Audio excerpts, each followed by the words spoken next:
I heard a bell. Hello, everybody. Hey. Schools in session. Welcome to SciFi Vision for May 24th. I know there's no from this week, but we're still going to have a stream tonight. We're going to do, I don't know, kind of a variety of things, I guess, with the four of us, joined by Scarlet and Jenn, of course, who are my co-hosts on other shows, and Kelly from Cyborg Queen Media. Hey, buddy. And yeah, make sure that you check out Kelly's channel if you have not yet, and subscribe to Cyborg Queen Media. You know, I can never, for some reason, say that without times. Cyborg Queen Media. There we go. Check out her channel. She's got a lot of they've got a lot of from content and other content. And then Jenn, you have a show right now you're doing with Lori on Real Cinema Therapy for from as well. So we're all doing lots of from stuff. Yes. But yeah, so how are you guys doing tonight? Good. You know what? Jamie, I just want to ask you, I screwed something up. And I just realized that oh, there we go. No, I just realized that I lost my feed somehow got deleted to YouTube. I don't know why. Oh no. I don't know how to fix that once it's already gone. Yeah, no, I'm just gonna I'm gonna figure this out really quick. Okay. I know, go for it. It's I'm usually the one having tech problems, so go for it. While she's doing that, I figured we can I got to turn off my camera 1 second. I got to grab my remote for my air conditioner. It's hot. I figured we can kind of do, a variety of things tonight. Maybe we'll talk some theories, some of our favorite things, just different things. And then, of course, tomorrow at 10 Eastern, we will be back with From Trivia. But for now, we have, we'll talk about some different things tonight and just kind of see what everybody wants to talk about. If you have something specific you want to hear about, please put it in the chat, and we will, at some point, hopefully get to you. We will try to. Did you get it fixed, or are you still? Yeah. It's like it's live now. Oh, good. Thank you. It just came up. It came up on my feed on my iPad. Oh, Awesome. that's why I have. Okay, you're doing it vertical too. Is that what's going on? Yeah, I've got it for vertical too. Well, it'll be cropped weird. Sorry, I didn't realize that. No, that's okay. That's okay. It's just we get more viewers on vertical for some reason. But yeah. I was wondering why my screen was split. It took me a second to figure it out. That's why I was on 2 screens. I haven't messed too much with that, probably because I'm too obsessed with fixing the overlays, and I'd have to make. I don't know what I'd do. I don't think it would work. That makes sense. But yeah. So what do you want to start with something in particular? Do you have something specific you want to talk about? I know at some point Scarlet wants to do her bingo, trivia bingo. Trivia bingo, yes. Can I just talk excitedly about something real quick? Oh, sure. Yep. I finally got to interview my son this past week. Elgin Nathan Simmons. So I was very excited about that. He was so much fun. Our interview isn't up yet, but it'll be up this coming week. I'm so excited. He was I was so excited to interview him. I really was. I was so geeked out about it because I love his character so much. He's one of my favorites. Yeah, he's a really fun guy. Yeah, he's got some good stuff this season too. Yeah. We'll have to. I'm not that last season wasn't. I mean, he did kind of have a big important part last season. With his whole eye removal and all that. That did remind me though. I'm so bad at announcements. I only remember announcements when people say things, and then I remember mine. So sorry about that. I did want to remind people to please, if you have questions for Julia Doyle, who plays Sophia, to stick them in our Discord. There's a channel for submitting questions for the talent, because we will be talking to her on Tuesday, although it's not live. But we're going to try to take your questions for that. So make sure you check that out. If you're not a member of our Discord, please join our Discord. and then you can get our schedule and all that good stuff. And also, don't forget we have Liz Saunders on June 3rd at 7 Eastern. And I am going to, while I'm trying to talk and multitask, get Kelly's link for you, because I don't think Kelly can put it in. I don't think it'll let you. It seems to kick out everybody putting links in. So while I'm talking to you, I'll get your link so everybody can have it. Or right. if you want to, actually, maybe it'd probably be faster. Why don't you put it in the private chat and I'll just copy it? That's probably Okay, quicker. yeah, I can do that. Sounds like a plan. I can do that. So as I was saying before I got sidetracked, which tends to happen a lot, do you guys have any particular like order or something you want to do first, or you have, to talk about? Or are we just going to kind of wing it and see what the chat wants to do? Do you want to talk theories? Do you want to talk overarching where we're going? You want to talk deaths?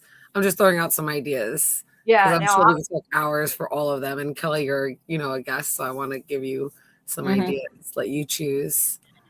I'm cool with winging it. I am always winging it. We don't really get many people at our lives, so most of the time it's like me and Jazz talking to each other. Yeah. Too bad we don't have one of those spinning wheels, and we could just have a bunch of topics on the wheel. Yeah. Oh, so do you need me to make one? Because I can make one, Jen. Make one. You know how to do that? All right. Do it. We probably should have asked people ahead of time, but I assumed there'd be a lot more people live. I didn't know there was a bunch of other from shows going on at the same time, so that kind of, I know there's a lot of things going on right now. If you want, we could do a friendly debate club. We do that on all of our episodes. We've even been having the actors do it, and it's so much fun. Oh yeah, that's right. I saw when Samantha Brown was on. She did it. Yeah. Nathan was really good. Like, he nailed it. He nailed his debate. Yeah, well, who did he have to defend? He defended himself. Oh, he defended himself. Yeah, for kidnapping Fatima. He's like, we decided to go with that, and then he let us pick which side to defend, and so we let him defend himself because he knows his character.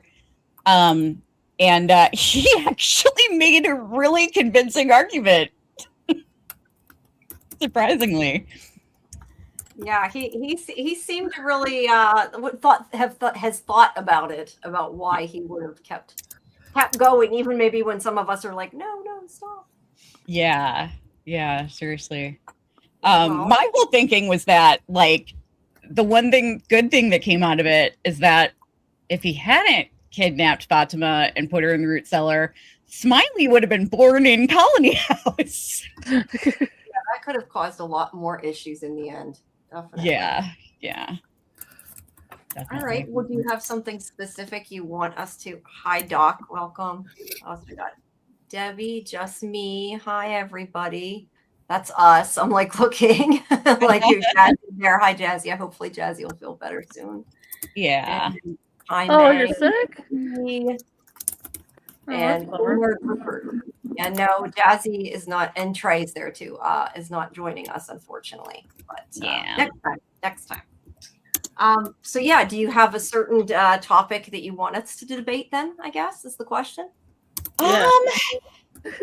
What's something really hot that people are divided on from this season so far? Is there anything from this season so far that people are pretty divided on? I don't know. I feel like it's not as divisive, really. Things. I don't know. What you want to do? I mean, we can do something else. I'm just trying to think of things we can do. I was trying to think. I need a wheel. I'm trying to stash as much stuff in it that I can think of, but I've got a wheel. Best songs, Jen. Best scenes. Hey, hi, David's there. Yes. Anybody in the chat want us to debate something? Yeah, do you have something you want us to debate, or a theory you want us to talk about? I know I do have Fletcher's theory. I kind of summarized that at some point we can talk about if we do theories. But I don't think he's here yet, so I don't know. I mean, I do have an unpopular one. Is Tabby a good mom or not? Oh, that's something very divisive. I feel like. No, Oh, I can't bear to talk about that. Okay. You reach your threshold. Okay, that's fine.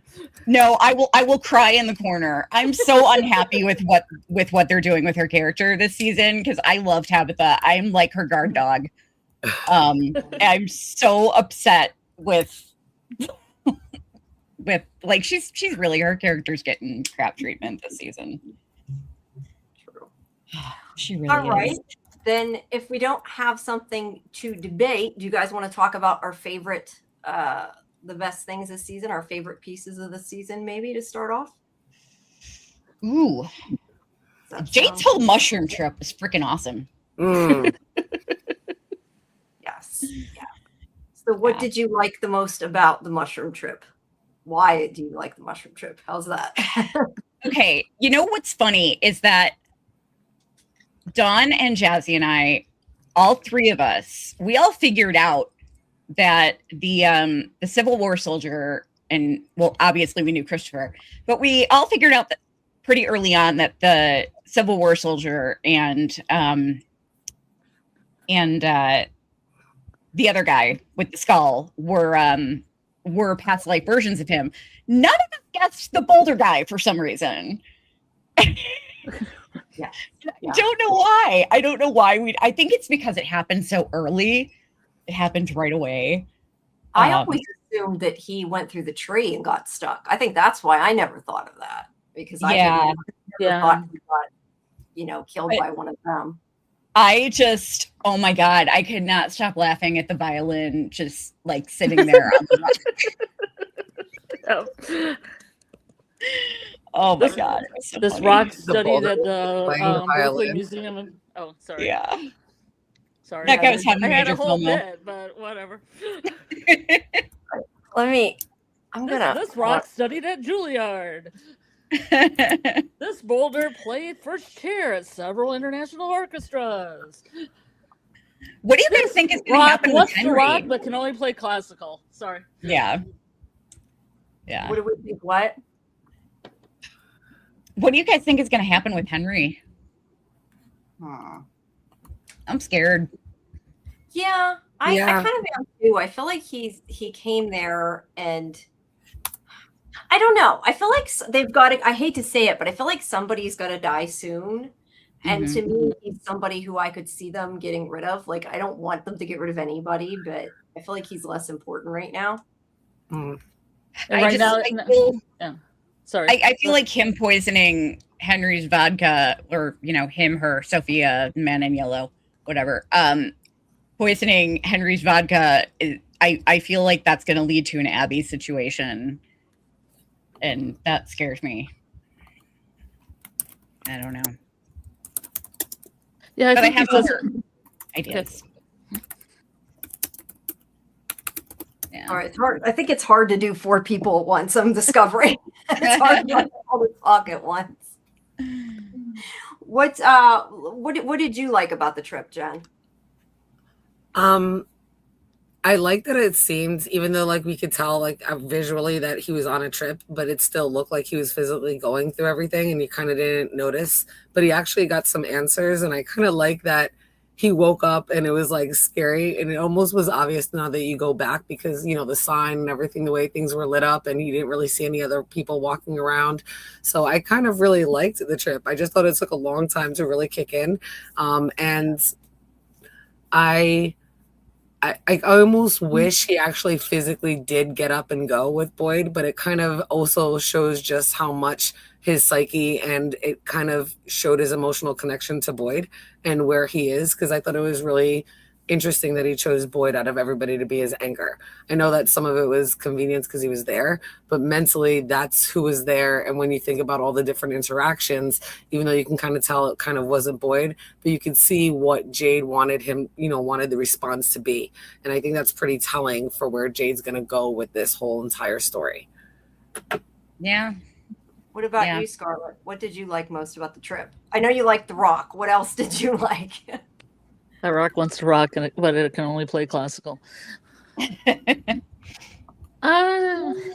took a while to kick in, and I was afraid that it wasn't going to kick in. And I thought, wow, this is the most boring acid trip compared to like stuff like, not acid trip, I mean mushroom trip compared to stuff like, Yellow Jackets and School Spirits, and just a lot of other shows that have like Widow's Bay that we've just watched. Yeah.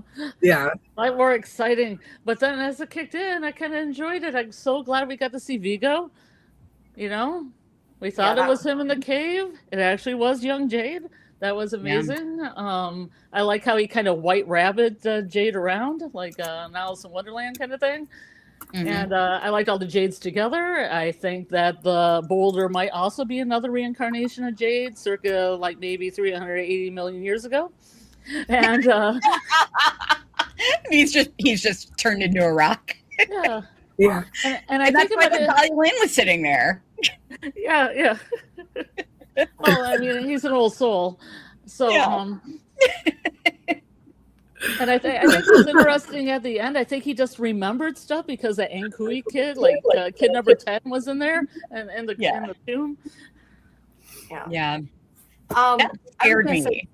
I really like kind of how they had him going back and forth between like, does he drink the blood? Does he not drink the blood? Because he was arguing with himself, I guess, because he was scared to remember. So I kind of like that part about it too, the way that they played it out with his young version. But I think it was neat too that they could have a way to do things like, say, with the monsters attacking him or shoving him in the grave, and do things that otherwise wouldn't happen, that they couldn't do or he'd be dead, right? So they can do kind of crazy things in that sense. Yeah. I was going to say, David said, I liked how his younger self was the psychopomp, just like the boy in white. His self, but on shrooms, he could understand his self compared to the boy in white talking in riddles. And then at the end of the trip, the child sang Ankui in the stone box, symbolizing Jade needs to remember what is inside the stone box to stop the massacre. This could be the elixir for return. So I got a question for you guys then. Do you think that Jade's right? I mean, do you think that that's all there is to it, is the question? Oh, I don't think that that's all there is to it. I think he's right, but I think that it's going to go haywire because the Man in Yellow is going to try to prevent all this stuff from happening. I mean, we've seen him get nervous, so we know Jade's on the right track. Right. 100% agreed. There's definitely going to be some kind of like sabotage and fuckery involved in it. But I do think that Jade is onto something. I think that his vision, obviously, clearly that kind of like breaks a veil where you can kind of tap into that memory and thinking back. So I definitely think he was onto something. It's just curious on, we see in the synopsis that obviously there's going to be a divide, and we kind of see that in the teaser of Boyd, whether or not he wants to believe him.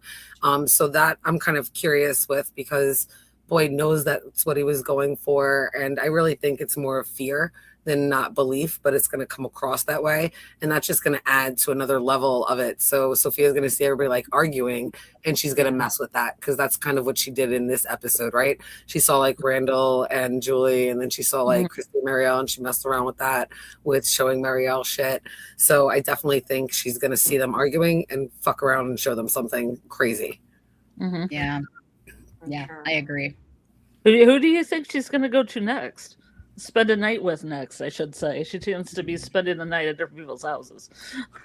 Well, I want to know, and I don't know if she'll have anything to do with this, but I want to know what's going on with the dungeon herpes. Like, Randall's cicadas are gone, and now Marielle is like getting chained up everywhere. So yeah, it seems like there's a case of dungeon herpes going on. Nobody wants to describe it. That's a new way to describe it.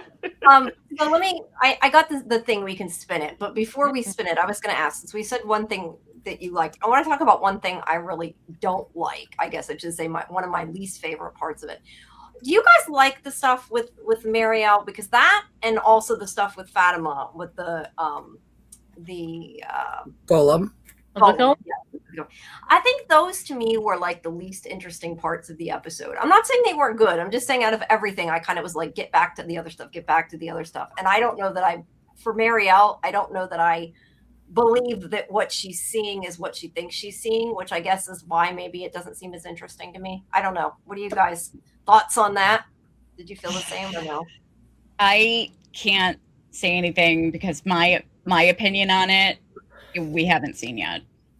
Mm. Right. So, I have very like my opinion isn't very. It's really confusing. So my opinion isn't set in stone, but it's kind of just playing into other stuff that I'm thinking is going to happen, and I don't know. Did you enjoy it though? I guess is the question. You weren't bored with it then when it was on? I think it's dragging, actually. I think it's kind of dragging a bit because I kind of feel like I know where it's going, but I feel like it's just taken too long to get there with her. I don't know. Fair. What do you Agreed. think, Jen? Agreed. I feel like it's also been dragging. I feel like they've kind of wasted away with Christy's character ever since Mariel's come around. Personally, I think that Christy needs to go and Mariel needs to do something. I'm kind of waiting for Mariel to kind of give some more information since, something came of that whole cicada coma and being in the dungeon with, Julie. The cicadas are still in Randall, and Mariel's just been like sitting quiet, comfortable up in the clinic with Christy, and their storyline is really like falling flat. And not for nothing, how long does it take for like that her leg to heal the bear trap for Christy? It's taking forever. Yeah, I feel like that even like is a symbol of how like long their story is being dragged out. I was like, kill somebody, let one of them talk, do something with them already. They should have done something last season, to be honest. But at this point, we're like, all right, already in episode 5, and we got something. And I didn't mind. It wasn't boring. It just felt even more lackluster. Like I'm waiting for more. Like I liked it with a jump scare. It did reveal stuff, but I'm like, I need more. Like I was expecting a little bit more information from her exposition, like kind of dumping what she said. And of course she like kind of walks off and doesn't continue sharing. I'm like, there's gotta be more to it. Like, I'm like, oh my God. I'm like, I'm so frustrated. No, you know what? I 100% think there's not a doubt in my mind. I am completely convinced Christy's going to die. Yes, I agree with you 100%. She's going to go. 1,000%. And they were kind of really wasted her storyline. Like they set her up in the beginning. And I know, she kind of has been like Boyd's anchor at certain points, but she's got to go. I'm really like waiting for her to die. I think it'll put like a little bit of a fire underneath both Mariel and Kenny's ass to do something a little bit more. And if she does go, we still have Mariel, right, to help take care of them. So I don't really feel like she's doing anything to really move the plot along. My whole thinking about that is she's the only one there with a loved one who hasn't lost anybody. Mm-hmm. And so I think I really feel like Marielle might have been the one that was always supposed to be in Fromville and not Christy. Because Christy doesn't really have any kind of connection to the town. She's just kind of there. Right. Exactly. Yeah. Like, I feel like her storyline is kind of fallen flat. They might have wanted to do something, but at this point, this far along, they really haven't shown anything with her. And for like 2 seasons, she's kind of been kind of like, blah. I know Mariel came back, but they haven't done anything with the storyline. So I really feel like Christy's definitely going to die. I agree with you 100%. And I'm hoping that'll kind of move the storyline along with Mariel and or Kenny. Yeah, same. Ask me. I was just bringing up Gabby's first that I'm gay. I've never been less interested in couples. Go ahead, Scarlet. Sorry, I just forgot what you had to say. Go ahead. I was getting to you. Go ahead. Patiently. Mari is going to be a cult leader with Sophie. She's going to be a prophet. That's my theorizing of Mari. Mari's going to become interesting. So she's going to be she doesn't like, she's not really religious now, but she's going to be. Yeah. She's going to have a bunch of blue shirts because when I first saw that trailer, I saw a whole bunch of blue shirts, and I think those blue shirts are a cult. Not like the red shirts, blue shirts. And she'll be interesting. I think I have a note on Christy died last season, but doesn't know it yet. Ooh. Yeah. That's rough. Everybody theorized in the chat about that one. I think all the dead people are coming back. Oh. Well, I thought she was going to die getting her foot in that trap, so there was that. And then I think with Fatima, I think the golem's going to come alive and fall through the floor and just start running. Wow. Where I have no idea. Just start running. I think the golem will actually help them at first, but I think it's going to go wrong because that tends to be what happens with golems. Right. So it's I think it'll start off good and then it'll just go horrifically wrong. You had personal experience with golems? Well, yeah, of course. I got like 6 in my kitchen right now. no. That's a lot of mud. With all of your names on them. No, I'm kidding. No, I just like I research everything. I go down like I have ADHD and this is my favorite show. Okay. Same with you, girl. High five to that. I know what you mean by those rabbit holes that hours go by, you don't realize it, and the amount of information you're like, I don't even know where to put all this now. I just gotta focus and make sure I remember it all and have it written down. I was going down this huge rabbit hole reading like research papers and everything last week on human sacrifice. On the history of human sacrifice. Fun thing to read. Did you go like into like the South American and the whole Central American? That's where I went with human sacrifice. Yeah, okay. Yeah. My I love to compare browser histories. My concern is, and I said this before, I kind of wonder if the golem though is like just for the sake of making Fatima feel better. And I feel like that maybe that's why I feel like that storyline's boring, because I'm worried that's all it is. And I feel like I want it to be more than that, or like I don't know that there was necessarily, I mean, like I get the point, but it's not, I don't know, it's not enough for me if it doesn't do something, or if it doesn't, break through the lines. It can't be a Jasper, Jamie. You remember Jasper? Yeah. How disappointing that was. I'm personally really interested to see how they're going to actually or how Fatima is going to actually animate this golem. And I do agree. I think that Kenny was being all inquisitive about what like Fatima feels, because she said she was connected to the smiley. So I really do think that they're going to use that as bait, and the golem's going to, if they can activate it, it'll start to help. But with that connection, it'll get manipulated and it's going to go bad. I completely agree. I think. Yeah. Oh, yeah. I think that Smiley is going to show up right outside Fatima's window with a jam box above his head, playing In Your Eyes. No, that's Cowboy. Because we got the whole fat boy ship. So, like, Cowboy is gonna, because Cowboy, my whole theory is that it's a crack theory. Don't worry. My crack theory is that Cowboy actually impregnated Fatima. And so Cowboy Monster is actually Smiley's dad. And so that ship is Fat Boy. And Fatima is actually cheating on Ellis with Cowboy Monster. Well, that messes up when I was going to have Smiley say "You complete me," which was from a whole different movie. Like he just points at her and he's like, "Mouse, you complete me." By the way, Cowboy too. I don't care. Both of them share the same jam box. I don't know. Kimberly's comment just reminded me. Nathan actually, in our interview with Nathan, he actually started off by saying, "Hi, Mom." Oh yeah, nice. Nice. He's like, "Hey, Mom, it's good to be here." That's funny. That would be funny. Don't know that we're going to see that, but that would be great if it happened, right? Yeah. That would be funny. Yeah, it'd be very funny. I really don't want a Kevin repeat. No. Very few people do. Yes. Yeah. Can we talk about, okay, why has it never been addressed that there's this big painting hanging up with what looks like Fatima and Ellis as Adam and Eve, and that was clearly Miranda's painting. Yeah. Yes. Like that's totally her style. It's Miranda's. Oh, because of the style. So I have a theory about that. I think it's Jack Bender painted the wall. That's my theory. That's your theory.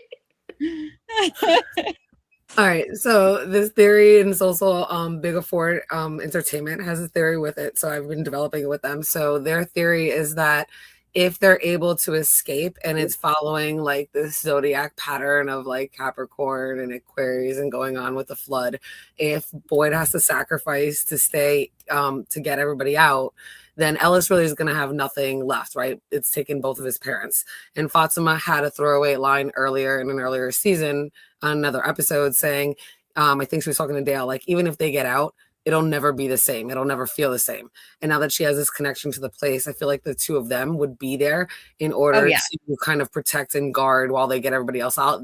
Those two would stay behind, and they would be like the creation now of the new way since they've broken the curse. And that would symbolize the Adam and Eve and that painting, the foreshadowing, if they're able to break the curse. That's what I think too. I don't think Fatima can leave. And I think that it's going to set off a chain, a chain reaction of everybody deciding to stay.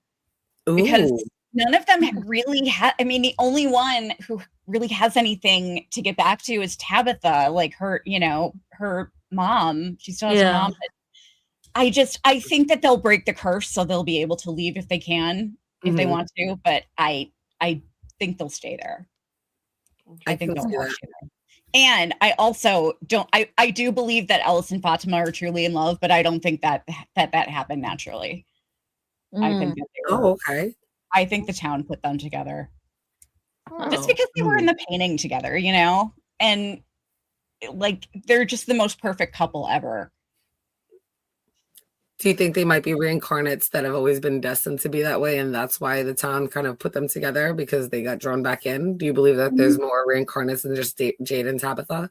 Not necessarily. I mean, there could be, but I just think that the town always wanted Fatima for some reason. Maybe she's a reincarnation. And she came there like, okay, so out of the Stevens, I think Ellis was the one that was always supposed to be in Fromville, which means I think Boyd could be in danger. Even though he's the main character, he might not go till the end, but I think he could be in danger. Fatima's on her own, so I think she's safe, and I really don't think she can leave the town, and there's no way Ellis is going to leave her. Right.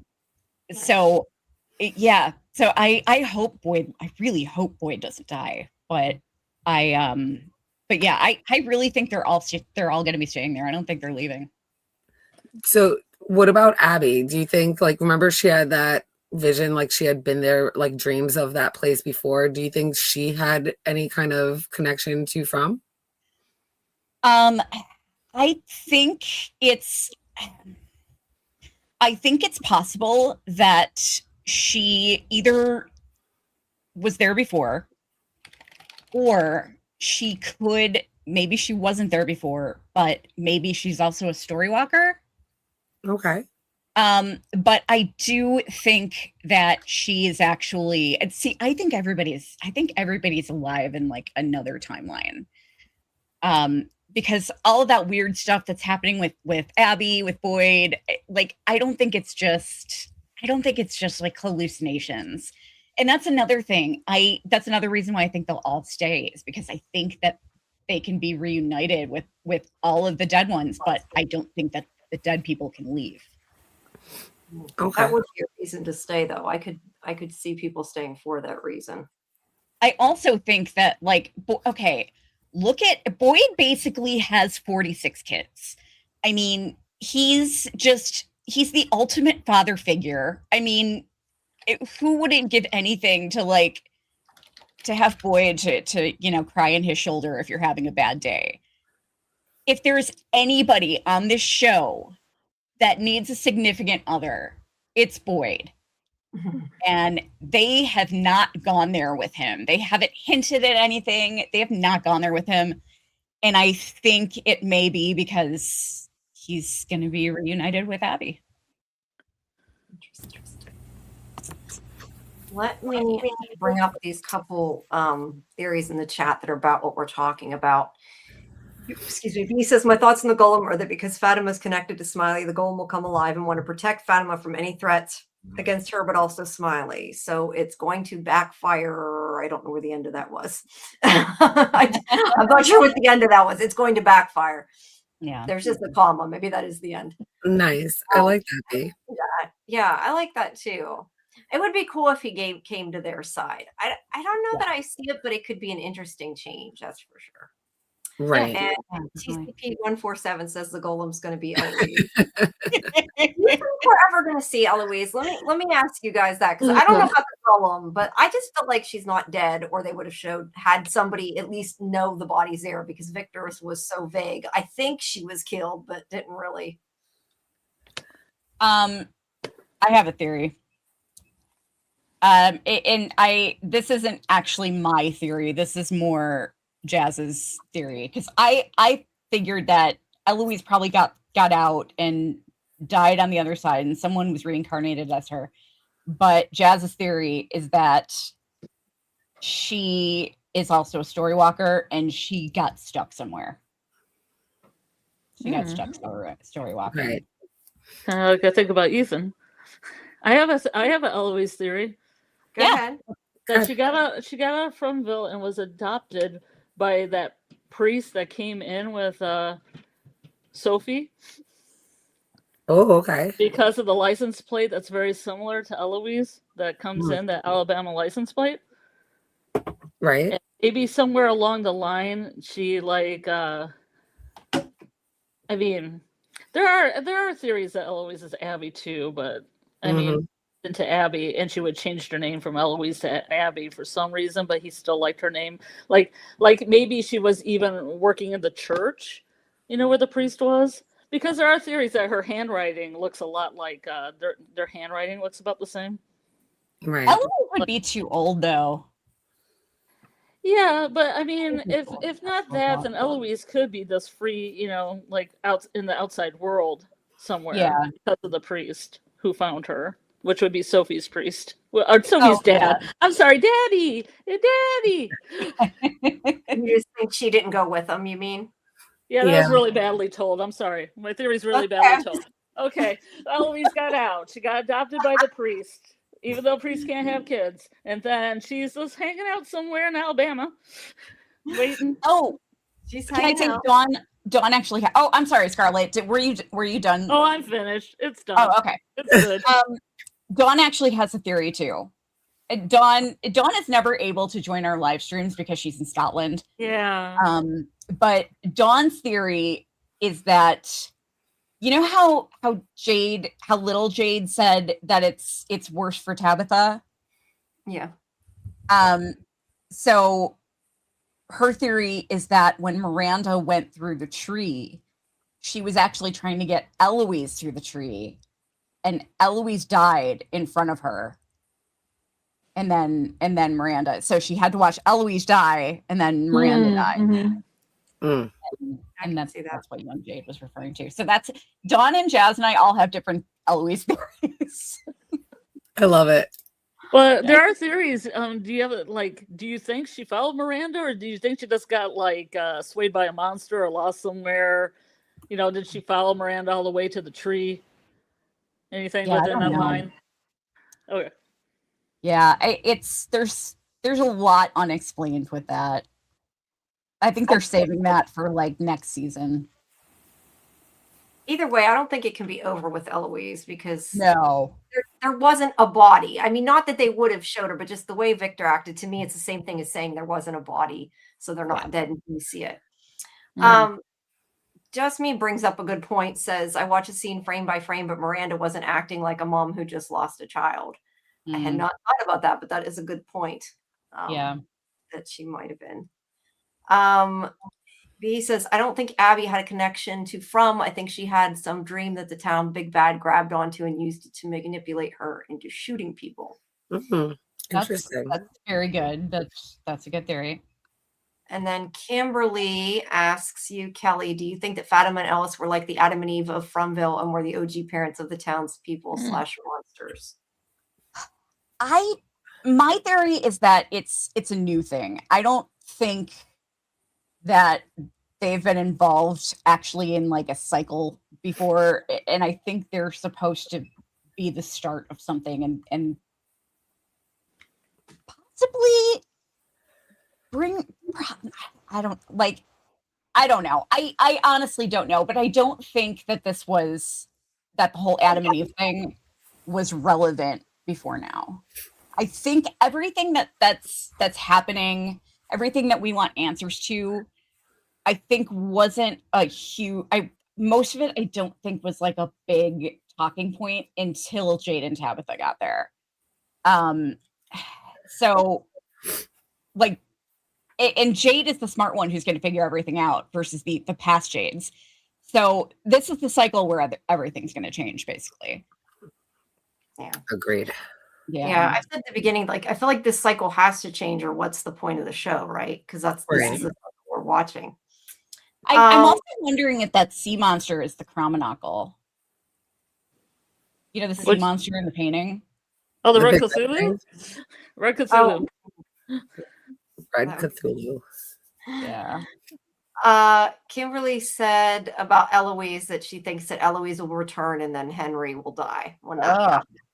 I can see that. That makes me sad. That makes me scared. I don't like that.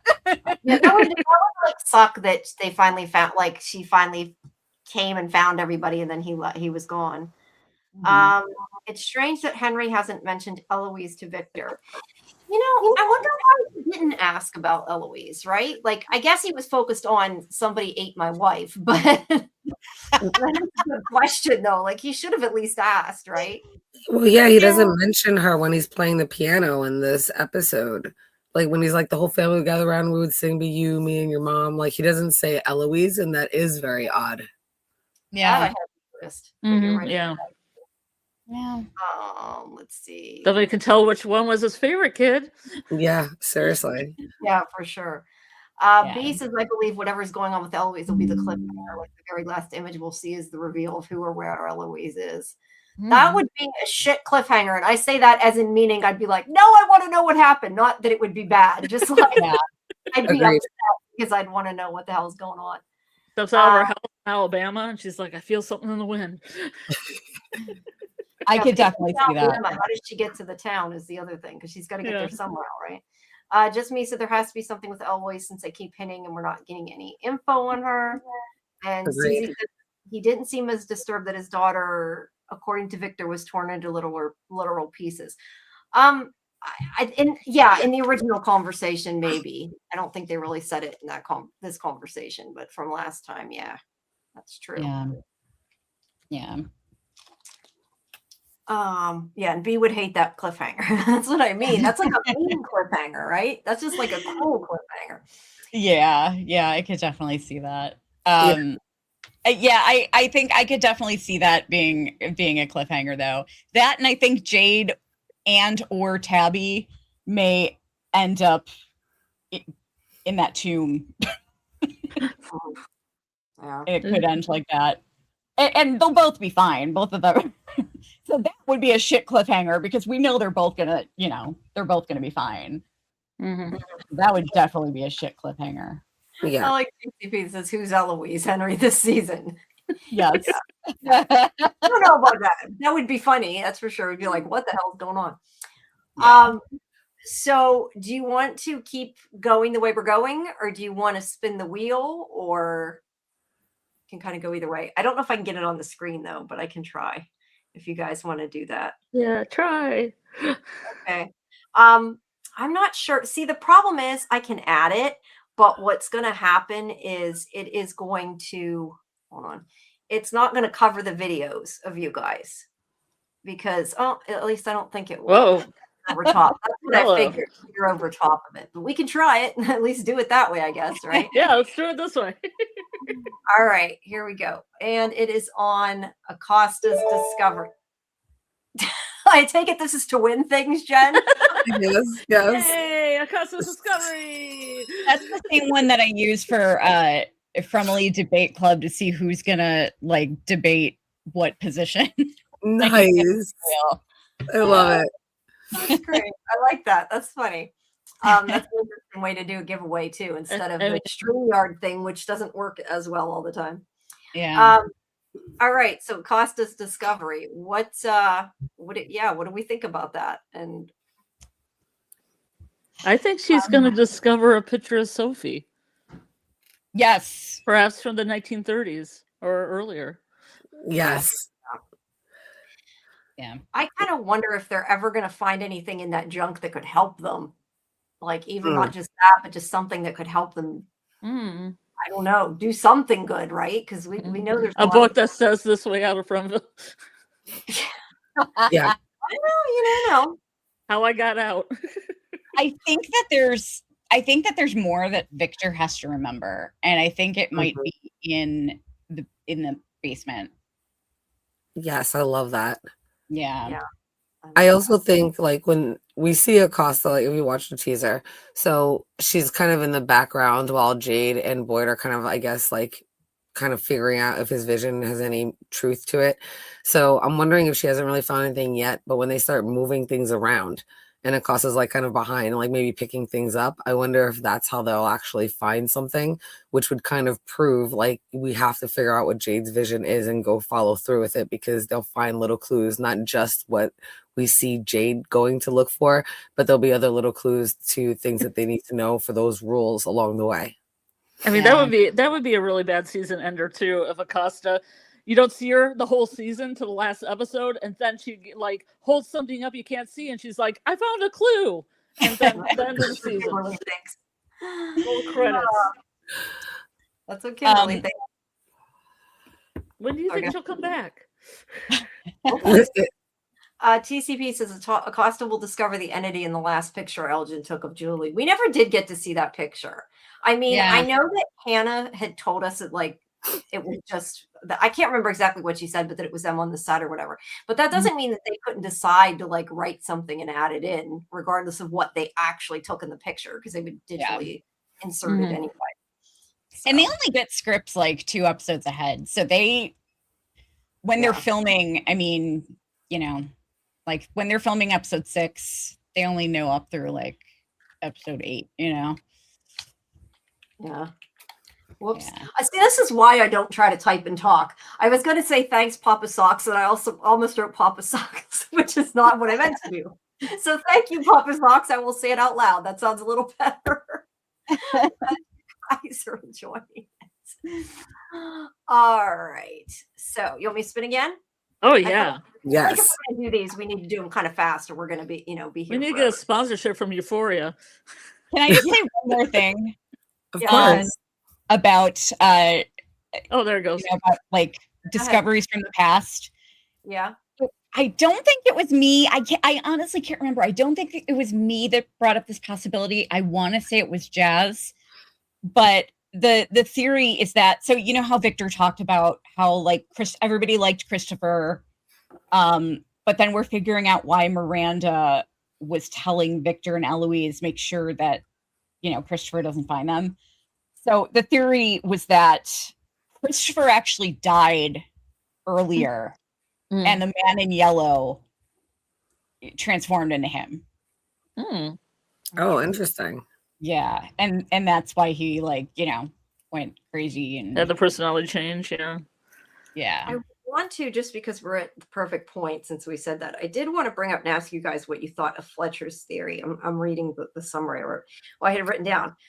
Because he was talking about how Miranda was like you were saying, was hiding the kids from Christopher originally at one point, and wondered if maybe he and in turn Jade was part of the sacrifices and was maybe manipulated to try to sacrifice Eloise, and that Jade is going to try to sacrifice Ethan or something to that extent, that basically that Christopher and Jade was in on the sacrifices, and that's why he dies, because basically the townspeople kill him when they find out that he was in on it. I think that's an interesting thing. Yeah. I think I kind of think the opposite, though. I think there's this recurring theme of like, I don't know. I'm really like I said, I don't want to get into it too much because we're doing a video this week on it, but I think that there's this whole human sacrifice element. And I think that each cycle, everybody in the town basically gets brainwashed into thinking that they have to sacrifice someone they love. And whether that's kids or somebody else. And that's essentially what's keeping the town standing and what's keeping the curse alive, is these human sacrifices. And basically, I think everybody that's there right now is perfectly capable of sacrificing people, because I mean, look at Abby, you know, I think that they can be capable of anything with brainwashing.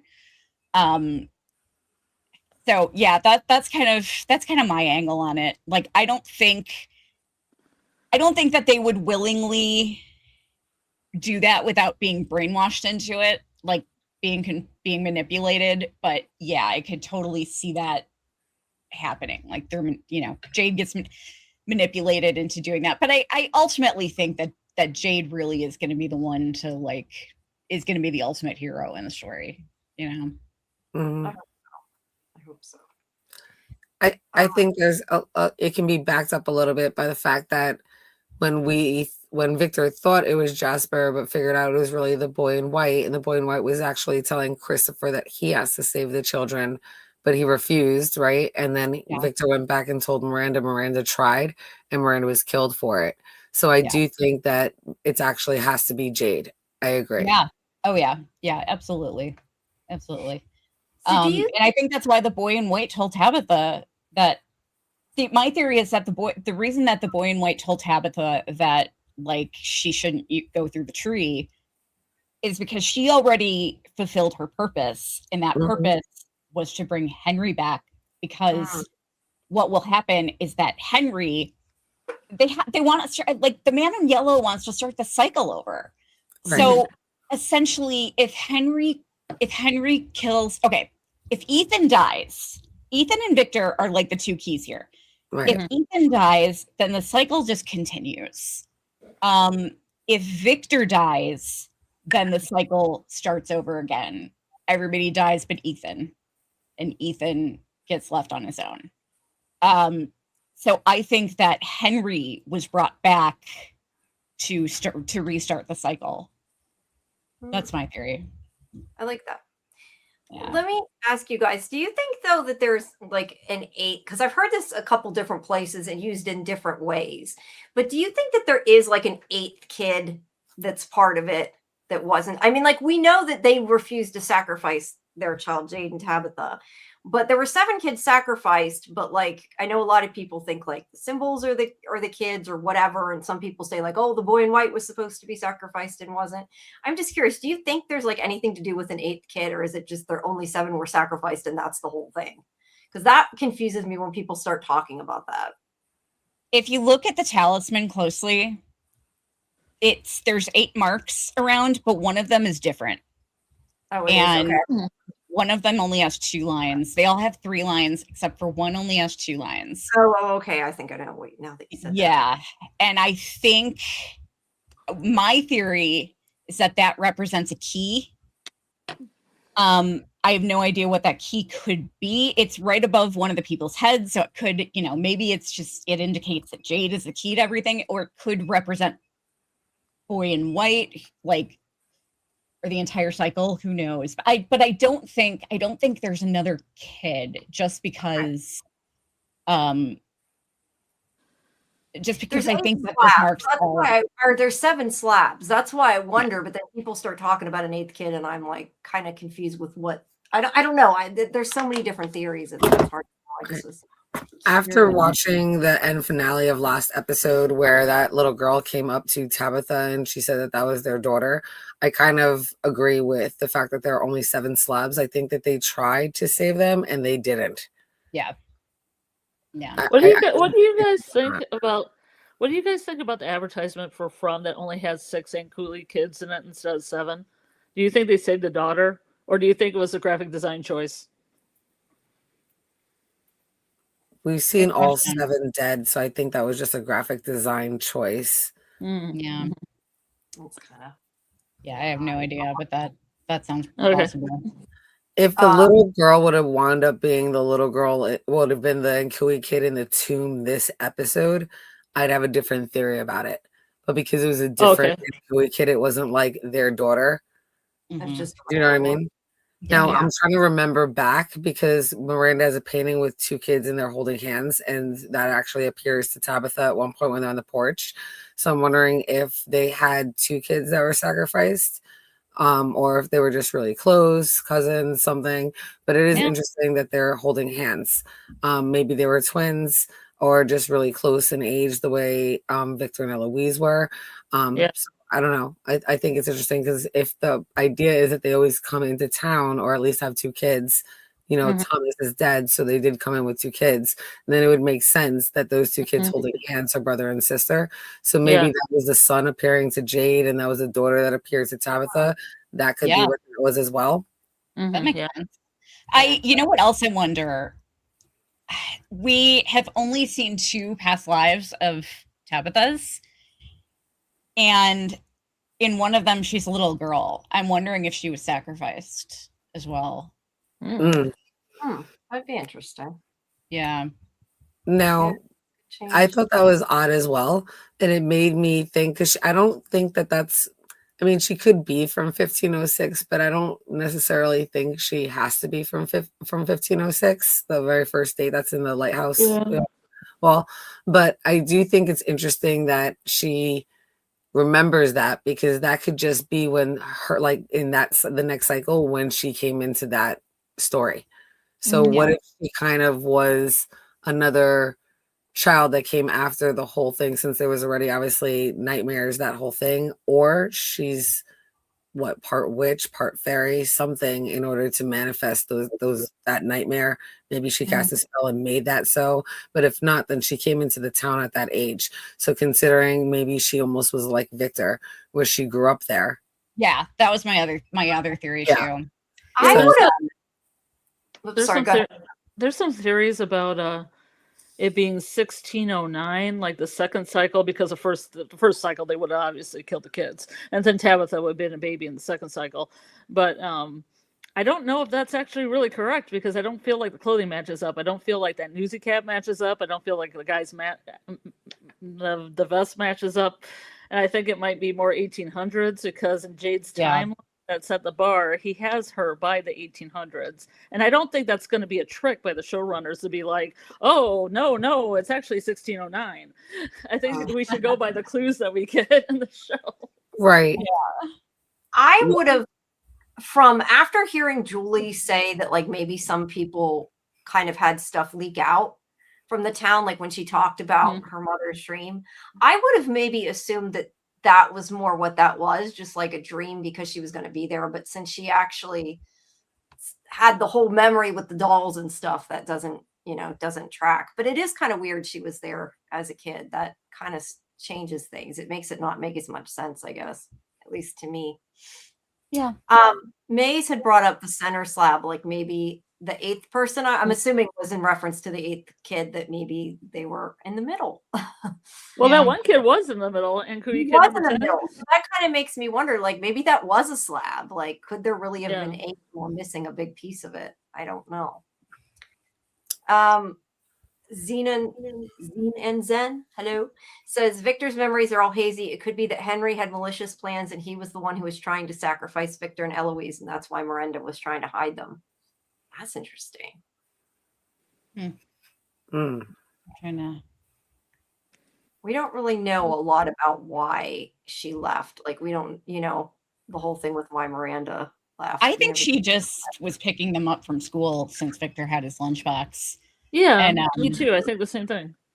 Yeah. I think she was either taking them to school or picking them up. Yeah. Right. But I don't think he was a raging alcoholic until they went missing. Yeah, no, I don't think so either. I don't think. No, so. I think he was a good dad. I think they were a good family. Mm-hmm. It sounds like they had good times at the piano, at least. Right. Yeah. Yeah. It's so funny because obviously it would have been really inappropriate and weird, but it killed me that, like, Henry's there butchering Leaving on a Jet Plane, and Scott McCord is standing right there, like, with this beautiful voice being the voice of an angel. Yeah, I wanted to hear him sing. I know. Oh, it'd been so cool if Victor would have remembered that and Victor and Henry would have sang it together. That would have been great. Yeah. That would It have been was so out of character, though. I know, it would. Have you heard my beautiful singing voice? What you should do is just do a cover of it real quick and throw it up on, like, the From MGM Instagram. Yeah. Supposedly Ricky He has an incredible singing voice. I want to hear him sing. Yeah. They need to do a like a sing off, all of the cast. They should do that. That would be fun. That would be fun for sure. All right. All right. Let me spin again. I know some of you were saying things in the chat, but we're kind of trying to. I feel like if we stop for every chat piece, we're never going to get through any of the topics. You know what? I'm sorry. I will be back in like 30 seconds. Okay. Yep. Okay. All right. Let me bring it back up. I will spin it, and then when she gets back, we will talk about whatever it is. Ooh, it makes a noise. Ethan. Well, that's kind of a broad topic. That's my only thought. Is that's kind of a broad Ethan is topic. the man in yellow. That's all I'm gonna say. I knew you were going to say that. Well, why don't we talk about that theory then? Do you think that too, Jen? I don't know that I do. I know Scarlet doesn't know that I necessarily. It's think easy. that. It's only about 60 steps. I can explain it for All right, all I'm back. 60 steps.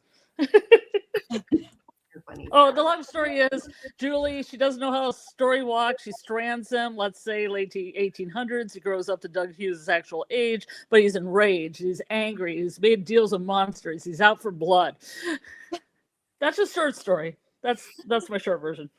Okay. All right. I like it. I do like it. I don't necessarily think that Ethan is the man in yellow. I think the man in yellow is its own entity. Yeah. That's been there. I think it's ancient and it's been there. I think Ethan is more of a storyteller and his sister's a story walker. And I feel the same way for Victor and Eloise. I feel like Victor is a storyteller through his drawings and paintings, and Eloise is story walking somewhere. That's what I believe. I don't think that they can bring her back, but I think that they're going to know something with her. Because if she did come back, where would her physical body be? Kind of like Martin, right? Her physical body's got to be gone. So that's the only thing I think of, unless, well, when Boyd story walked with a torch, I don't necessarily think that he started seizing out. So there is that possibility that Eloise can do it that way, unlike Julie. But again, it would be, they'd have to explain something about it, is my point. So, right. Okay. But yeah, I don't think that that Ethan's the man in yellow, but I do think that he's going to figure things out on a quest, and they're going to try to, Sophia's going to try to kill him too. Like another one to kill Jade, but I think they're going to try to kill Ethan. Hey, Jen, do you think that somebody we know wrote the Carmichael book or the other Grand book? You think so? Definitely. I do think it's somebody that's from that we know. Okay. I think that was it.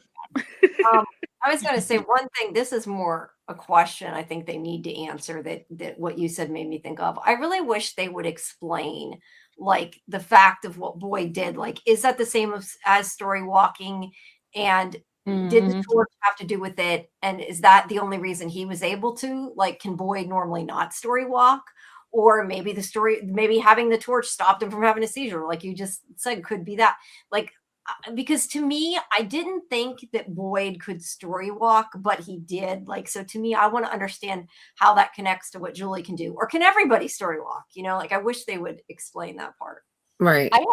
There's something in particular that I'm wondering about. So Julie did this whole thing with the bookmark, right? And it didn't work out. But Boyd went in without a torch, came out with a torch, went back in with a torch. Like, it seems like he can, you know, like he might be able to, maybe Julie can't do the bookmark thing, but maybe Boyd can.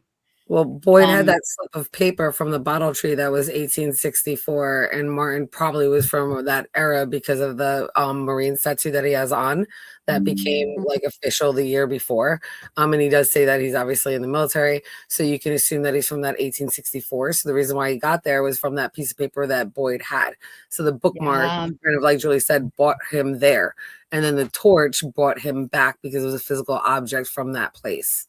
Since he didn't that makes so much sense. It does. And I think it'd be kind of funny if like that was the answer for the bookmark. All she had to do was write down when, because she's trying to make a symbol. And I said before how like she keeps saying where instead of when. And I kind of wonder if it's more because she's looking at it location wise instead of time wise, and that's a big part of it. Well, think about Tabitha, right? She got pushed out. Why would she wind up of all places in Camden, Maine? Because she had the lunchbox, and inside the lunchbox had the address. It had numbers, right? It had an actual place, just like the piece of paper of 1864 and the torch. It had significance to that specific place. So I do think there's something to that. Like there's physical objects and numbers and writing things on it, I think has to do with the bookmark. It doesn't necessarily have to be a piece of paper like the 1864. I think it will also be a physical object from that time or era or place. I think when she messed up with the bookmark. Mm-hmm. With her joke with Randall, I think she made the right bookmark that would have ended up in her pocket and she threw it on the ground. She messed that whole up by having 3 bookmarks. Yeah.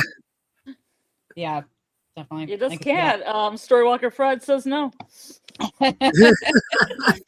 Thumbs down. You know, there's sometimes though things that I feel like in TV shows you kind of have to let go, because I was thinking today, like if they know they keep repeating this cycle, why the hell don't they freaking write it down somewhere and hide it so their new self or their, you know, their new incarnation can find the damn answers so they don't have to. But there'd be no TV show, Jamie. Right. Like you know, Jade got the journal with Christopher symbols, but like the symbol wasn't very helpful, was it? It took forever to figure out what it meant. So make clues for themselves. I do think that they are. This is going to be terrible and not fun to watch if it happens. But if you think about the Ankui kids, Marielle, Randall, Julie, Dale, and Dale. Do you see where I'm going with this? What they all have in common? What? So keep going. Keep going. Keep cooking. There's a whole thing with like human foundational human sacrifices where people are like buried under the structure to keep as an appeasement to the gods to keep it standing. And I think they may actually have to dig up every single person that's buried there. And is that what you mean? Like where Martin is? Well, I mean, I think like in the cemetery, even like not just like under structures, but not just in the dungeon, but I mean like all the bodies in the cemetery. Yeah. And then that will also break the curse. I don't think it's just the kids. I think they have to dig up everybody. And once they do that, I actually think that they'll be reunited with these people, but these people can't leave the town now. That's interesting. Yeah. And so that's why that's the big reason why they'll all choose to stay there. But yeah, I think they're going to end up having to dig up a lot more than the Ankui kids' bones. Okay. Yeah. Well, we got a whole season left, so it can't be so easy. They do it really quick. That's for sure. Yeah. Right. In the chat, they're talking about personal items. I know a lot of people said about Julie's clothes, like she had on a shirt from 1978 or whatever. I think that could make sense too. Yep. I 100% agree with that. That is because of the shirt she was wearing. She went back to that night. Yeah, that's smart. That's smart. I did think of something I wanted to ask you guys, but it had to do with something David said here. He had said, I believe the bookmarks are personal items and Boyd's ring duplicating is Julie testing her theory with items. Julie ultimately needs a bookmark at the Lake of Tears. That's smart. That's interesting. But what I wanted to ask you guys is I wanted to talk a bit about Boyd. And like, do you just think that he's unraveling? Do you think he's learning things like the whole thing with the ring? Do you really think, somebody grabbed him from the grave? I mean, because I don't know. I think maybe people's theories has changed. I was just curious where you guys are now with what's been going on with Boyd. I actually think Abby is trying to communicate with him. Mm-hmm. I think the Abby that he saw before was not Abby, but the real Abby is trying to communicate with him now. The one that communicated with Sarah, I think that Abby might have been. I think that Abby might have been legit. Yeah, but I think the one that appeared to him, I don't think that was the real Abby. I think that was the town messing with him. But I think the real Abby is trying to communicate with him now. But I liked that theory a lot, though. That's really interesting. Yeah, about like the ring being attached to Julie. I do think, what I do think? I think the music box is attached to Julie. because she showed up at the RV when she story walked. She showed up at the RV at the exact moment that the music box went off. We didn't hear the music box in this episode that she story walked, but I went back.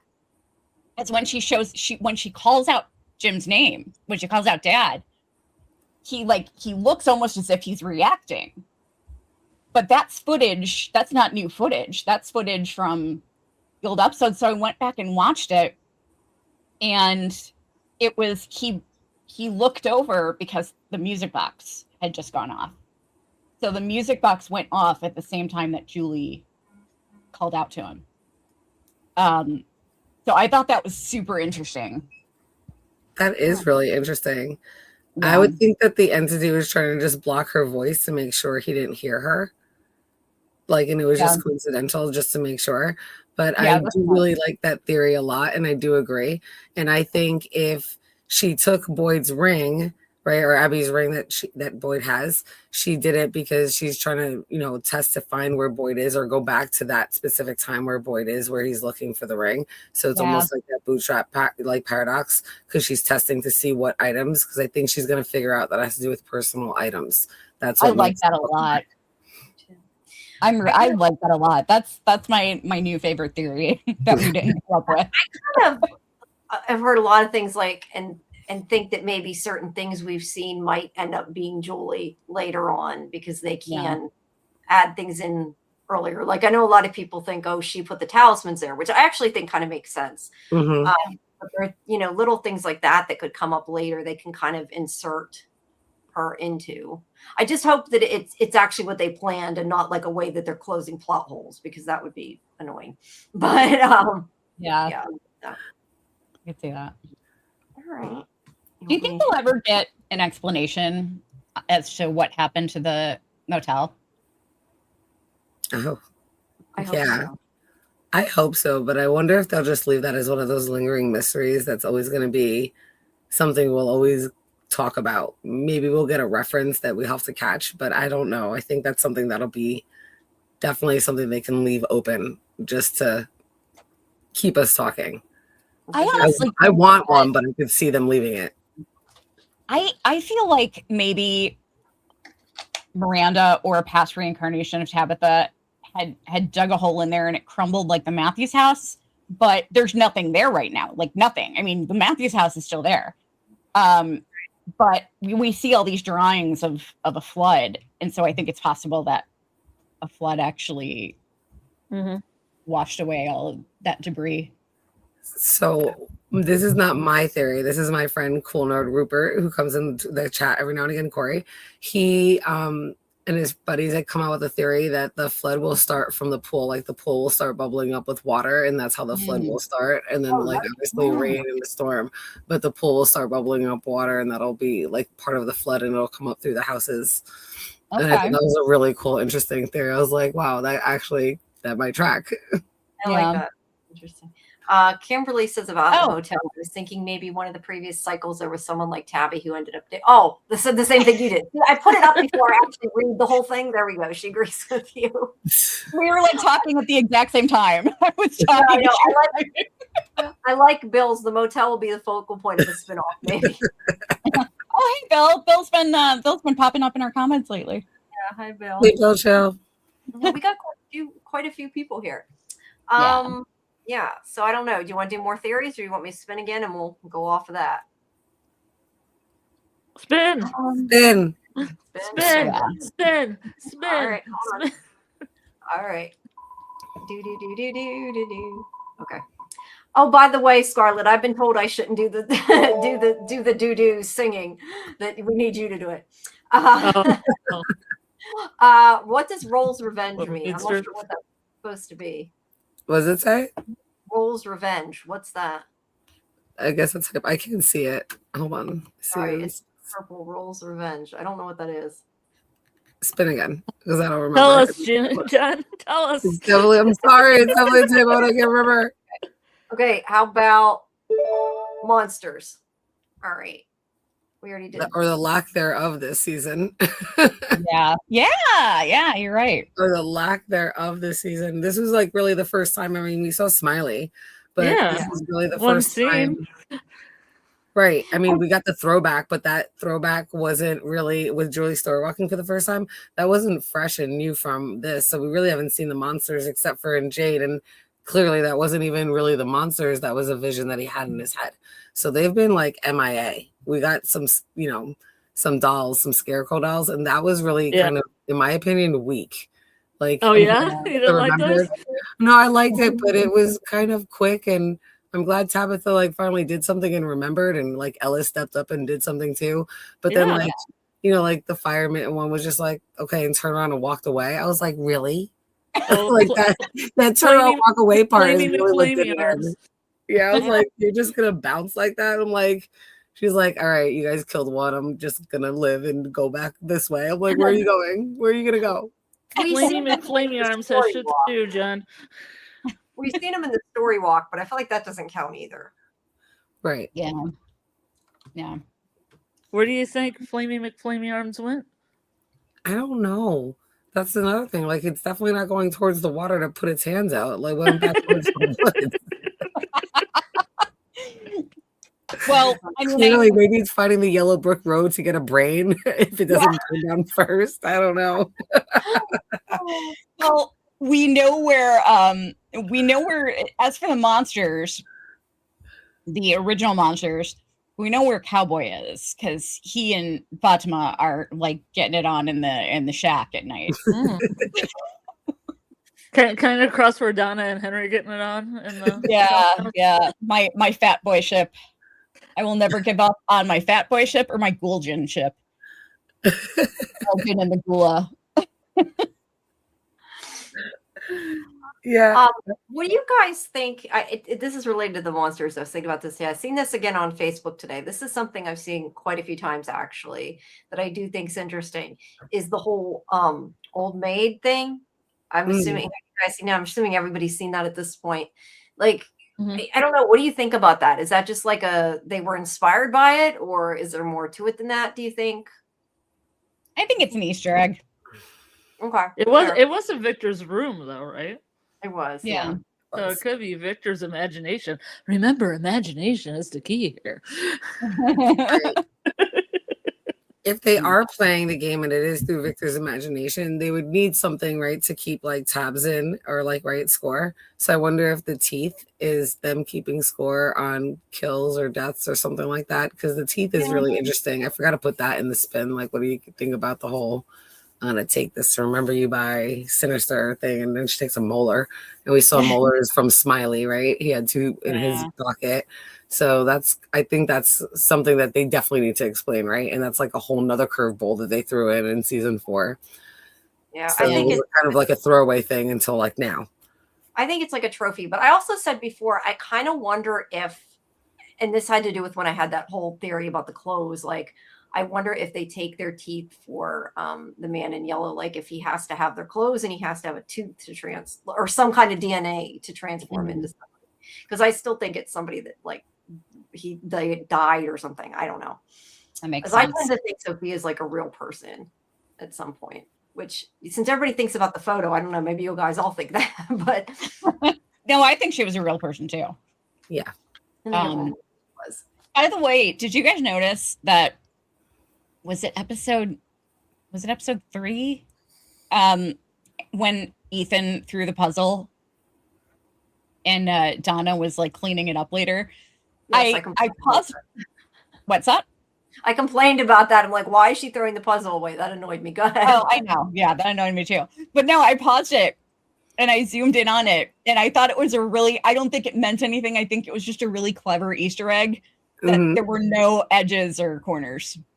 That and it was Camden, Maine. Oh, was it? Yes. It was Camden, Maine. I did not realize that. Huh. How about that? Yep. Yeah, I think that was just a little Easter egg. I don't think it like meant anything or anything. Yeah, interesting. No, just really again cool. A puzzle that would be familiar to Victor because that's where he's from. Yeah. So, but really cool.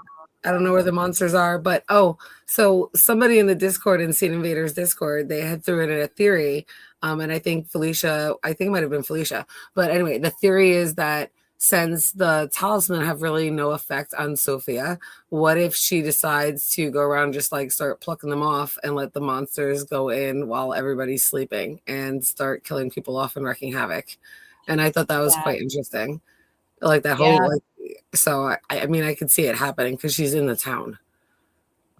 Yeah. I honestly think that the man in yellow is like playing a little game here. I think he's having fun. Mm-hmm. It's his but I also think that they can't really kill off too many people. I think that the monsters more when they come out, I think like with everybody that's there right now, I don't think most of the people there can die. I think they're off. I think most of them are off limits. And the monsters are basically just fucking with them.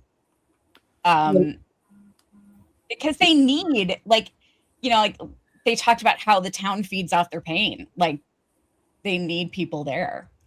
But that doesn't explain why Victor was alone for all those years. Yeah. I just wanted to bring up MGM saying we don't know whether or not the talisman affects Sophia. Presumably she's been let in by everyone. We still don't officially know whether or not she can open a door from outside with a talisman up. Oh, she can definitely touch it though. We know that because she does touch it. Yeah. Yeah, I hadn't thought about that. I guess it could still be. Good point. Yeah, they can come in if somebody opens the door. But yeah. Maybe it can't be her though. Like maybe because she's like not really a townsperson. Like maybe it has to be an actual person. Yeah. To let them in. Because I just like that's too easy if she just goes around and takes them all and then everybody gets murdered. Like that's kind of one of those things like there's no show if they do that, you know? Yeah. That's true. And I think I really like that theory. And now that like that number 47 has become like a number and it means something that's how many townspeople are left. Maybe that's why we haven't seen monsters. Maybe those 47 people are kind of like immune right now because these are the last people that need to really make those sacrifices and those decisions and be the ones to kind of be needed to break the cycle and be around. Otherwise the game is no point. Like they need that many pieces on the board. Yeah. Yeah. That's what I'm Do you think we're going to get more people before the end of the season? I don't think so. Because we have all 3 seasons, so I feel like doesn't somebody else have to come in before the end? Like just story wise, to me, it makes sense. But who would it be? Maybe Eloise. Yeah, maybe Eloise. No, I'm just thinking like to keep the story moving. I mean, I guess they're near the end of the story, so maybe they don't have to do that. I could just can see like maybe in the finale more people come in again or something. Like it'd be interesting. Eloise came in looking for her priest dad or uncle or whoever he is. Yeah. Maybe Elgin's grandmother. Oh yeah. I wish, man. I wish. Yeah. He, by the way, he said, I don't know, because you guys talked to him too, right? Yeah. Mm-hmm. I don't know if he mentioned this when he talked to you guys, but did he tell you about the backstory that he's got in his head? I don't believe so. Some of it. I'm not sure exactly what you're referring to. I feel like maybe some of it, but you'd have to say what you're talking about first. It was, oh my God, it was heartbreaking. So he said that he's got kind of this, you know, a lot of actors have backstories in their heads for their characters. And he told us that, Elgin, the number one thing that's on Elgin's mind is his grandmother. And part of that is because he has this idea that she may have dementia. And he's scared that whenever he gets out, that she won't remember him. Isn't that heartbreaking? That is heartbreaking. No, he didn't tell us that. That is heartbreaking. Yeah, that's so sad. It is. I just finished editing that, so our interview should be up probably tomorrow. Speaking of, I need to edit Vigo's interview. I got home late last night and did not get a chance to do that yet, so I need to do that at some point tonight. All right. Do you guys want to pause? I don't know how long, Kelly, you were going to stay, or you, Jen, but Scarlet has her bingo trivia that she says is going to take about a half an hour for me. Maybe pause, do it, and even come back to what we're doing, or do that. You know what? I don't know if I'm going to make it. I'm like choking on. I've got a cough drop. I'm choking on my cough drop. I don't know if I'm going to make it. My legs aren't doing so hot right now. So I think I might just bow out here. I was hoping I might be able to make it. Yeah, I was hoping I'd be able to make it a little bit longer, but it's been rough, man. I'm struggling. Yeah, I just got over. I had like a sinus infection and bronchitis, so I didn't get to go to the pool. I've been away from the pool for like a month, and that's like the only thing that keeps me going. So because I have all these issues with my legs, so my legs are just like in pain all the time now because I haven't gone to the pool. So, Sorry. Yeah, it's real fun. Fortunately, I'm not sick anymore, so I can go to the pool, but I haven't done that yet. So, but yeah, I'm sorry. I wish I could stay longer. I know I'm gonna be hurting later if I do. That's okay. But I may stay in the chat. I may crawl in bed and stay in the chat. So, as long as my internet is working. But thank you guys so much for having me. I really appreciate it.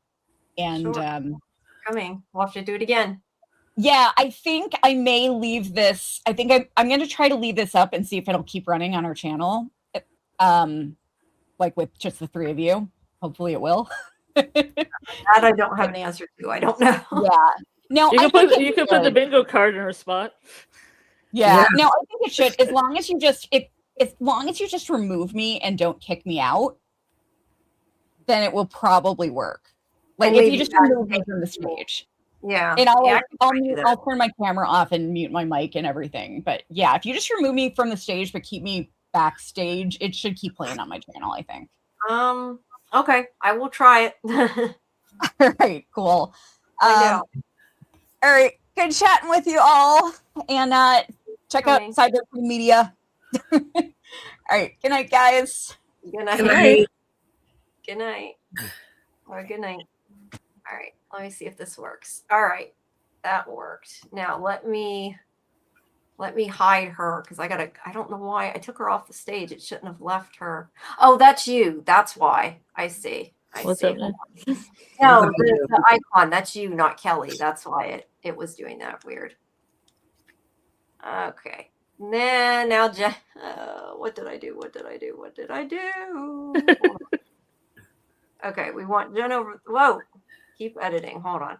Jenn needs to go up there. Let's see if it works. No, it is not. It's putting Scarlet. Okay. It's going to make me add a fourth person. Damn it. I don't know why it does that. Put the bingo card in there. I can't. It's making me put you on stage or it deletes Jenn. I don't know why. Now I got to. We'll get it eventually. Just give me 1 second. Jamie will do her magic and we'll. Okay. Now, if I do it now, it should put you in the. Well, that's not right. Now you're swapped. I don't know why the hell it does that. Because like when I'm doing the edit and like I'm moving them, it's in the right place. But I don't know why it swapped you both there. Now it's right. Oh, no, all right. Let me, while you guys are talking, I'm going to get rid of Kelly's camera. There we go. I can try. Where's the bingo card, Scarlet? I'm putting it in the chat right now. Okay. In Discord or in YouTube? Yeah, in YouTube. I just put it right there. People can click on it. Yeah, I don't think. Or if you want to send me a card, you can just, me in Discord. Just send me a little. Yeah, because I can't. It won't actually let me click the link. It just puts it on the screen. So Amy, you got it in a message. I got it in a message. I don't have the bingo card. Oh, yes, I do have the bingo card. Yeah, I don't have it either. I don't think it went through in Discord. Or you thought you sent it maybe. Oh no, these are the questions for the trivia. Yeah. Well, I don't see it. I swear. Yeah, I don't see it. Jen, I'm sending it to you right now. I sent it to you before, but I'll send it again. It's fine. I am sorry. Sorry. It's fine. There it is. I see it. Oh, I do have it. Probably is. Back on May 22nd. I didn't realize it was that far back. What are we on? Oh, it's only the 24th. I was going to say you must have done it a while.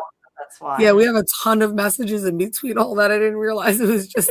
I'm so sorry. No, I was looking through the new stuff. That's why I didn't see it either. Give me 1 second to shrink it, and I will move it up into the empty space, and that will work. Great. Yes. It's way too big anyway, so that works. Okay. There we go. Ta-da! How's that? Yay. Very nice, Jamie. I appreciate it. You're so amazing. Thank you. I'm getting better at this. Yes. All right. So let's pause and let's do our bingo trivia, and then we will go back to theories and all that stuff after. Sound good?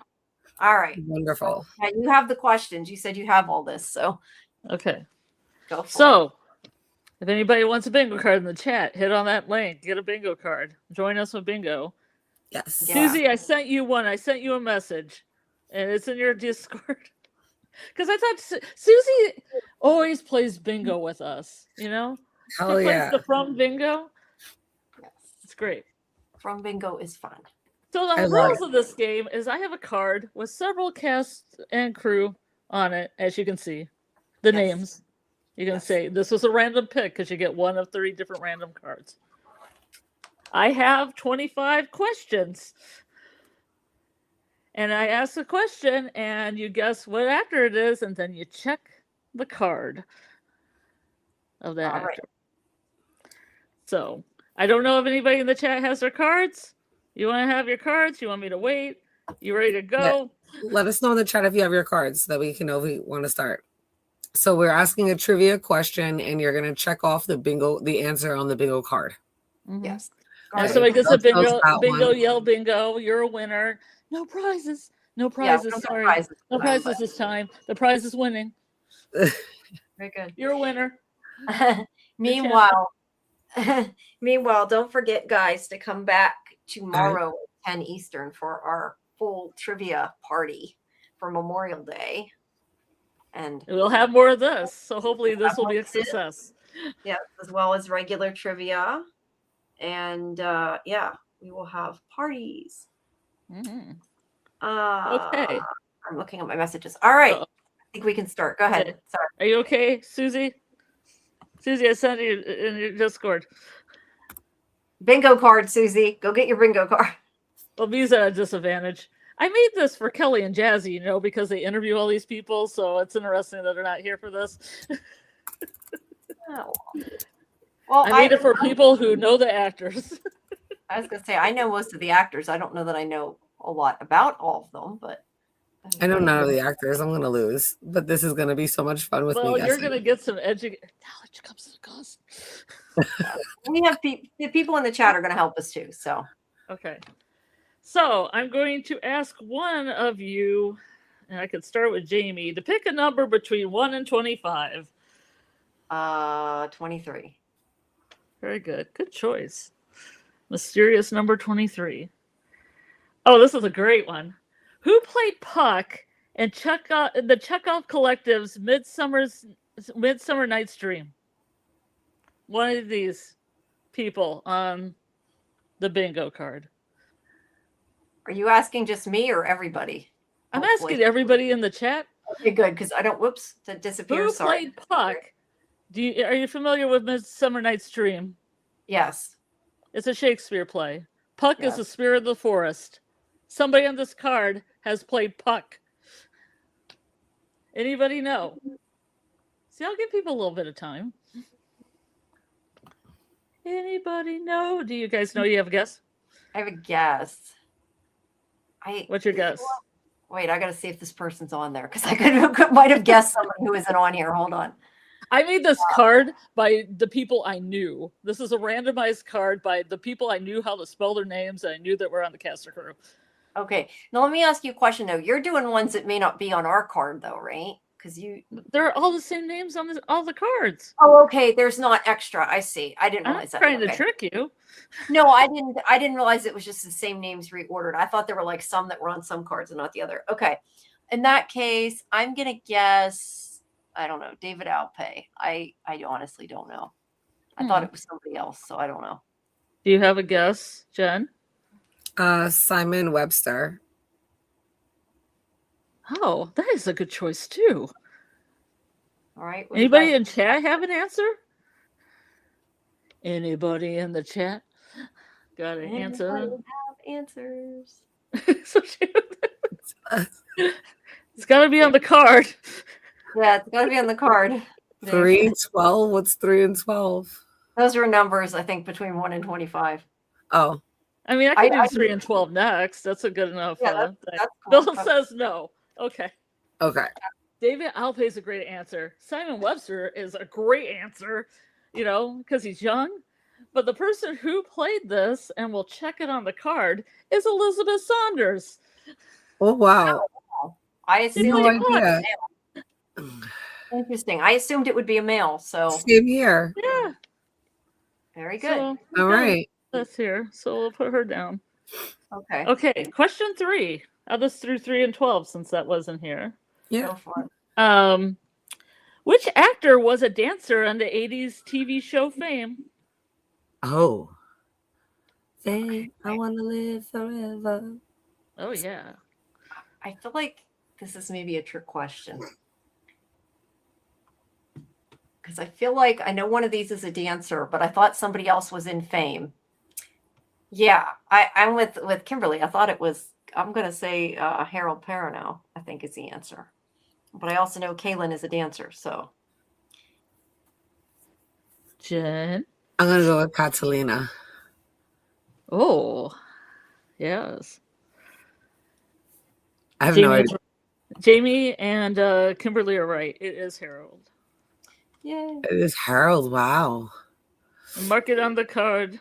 Okay, there we go. And yes, Susie, you are. She's going to give the answers and then you can mark it. Yeah. All right. Okay, 12. I'll just go with 12 since that was in the chat. Yes. Whose band is called The Bonafide Truth? Oh. These are supposed to be super hard because we had guests on that interview these actors. Yeah. Think of band people. Think of the music people. I'm gonna guess Scott just because I know he does music, but beyond that, I don't know. I'm going with Scott too. Okay, it is Scotty McCord. Yay, we got one, or I got one. Wow, they're all in the same row. Yeah, I know. That's what I was just gonna say. It's gonna be over really soon if you pick those 2 questions. Okay, Jen, pick a number between 1 and 25 that hasn't been picked yet. 13. Ooh. That was picked.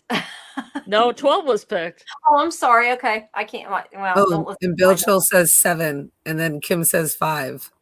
Okay, we'll do 13 first. Okay.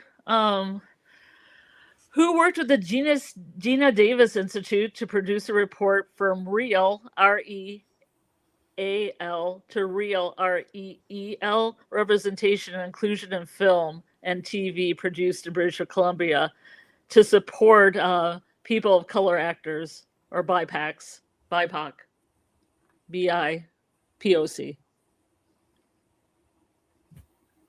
I have a A guess. hush comes over the room.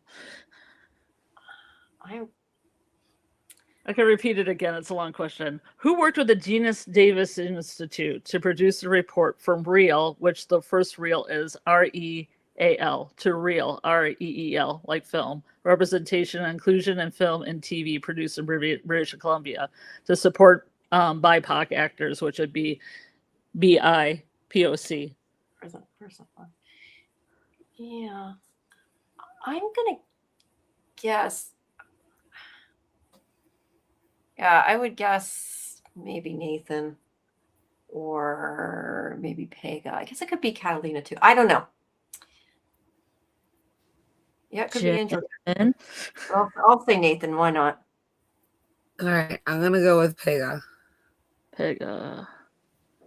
Chat. Bill says Evans. Kimberly says Angela. B says Angela. Oh, Angela Moore. Is that Baca? Baca? Yeah, Angela Moore's Bacta, yeah. Oh, yeah. That makes sense then. They are correct. It's Angela Moore. Good job, chat. All right. Well, there we go. We got a check. Okay. All righty. All right, 7 and 5. 7 Yeah. and 5. Oh, this one's easy. 7's easy. Everybody should know 7. Which actor is a nurse in real life? Yeah, that's easy. They're not all super hard. Oh. I'm trying to look at where the heck the person's at on the list, though. I don't know. I don't know this one. Oh, you don't know this one? No. All right. What did your guess then? Um. Don't look at the chat.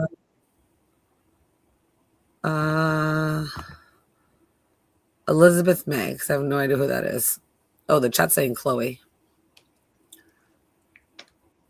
Yes, I will say Chloe too. Okay, so I'm gonna go with Chloe, but I had no idea. No clue. It is Chloe. Hey. That's why she plays a nurse, I guess, in From. Yes. Okay, 5. Yeah, Elizabeth Moy is Tien Chen.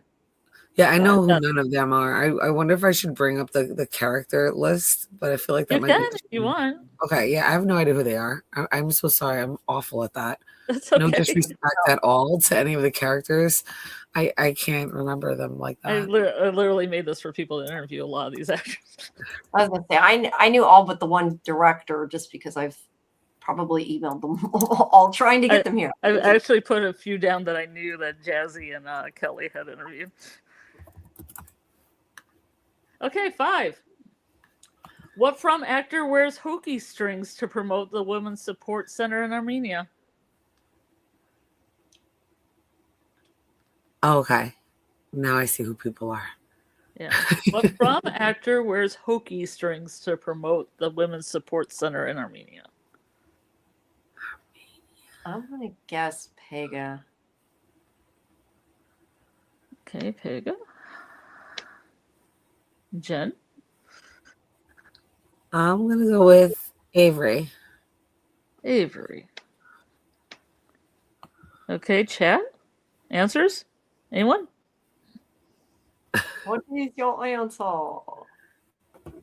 Oh, thank you, B. I don't feel bad now. Thanks. I love you. Thank you, B. Pega? Yeah, it's Pega. I think is a good guess. Pega or Avery. You can go either way with them. Pega. Another Pega. And the answer is David Alpay.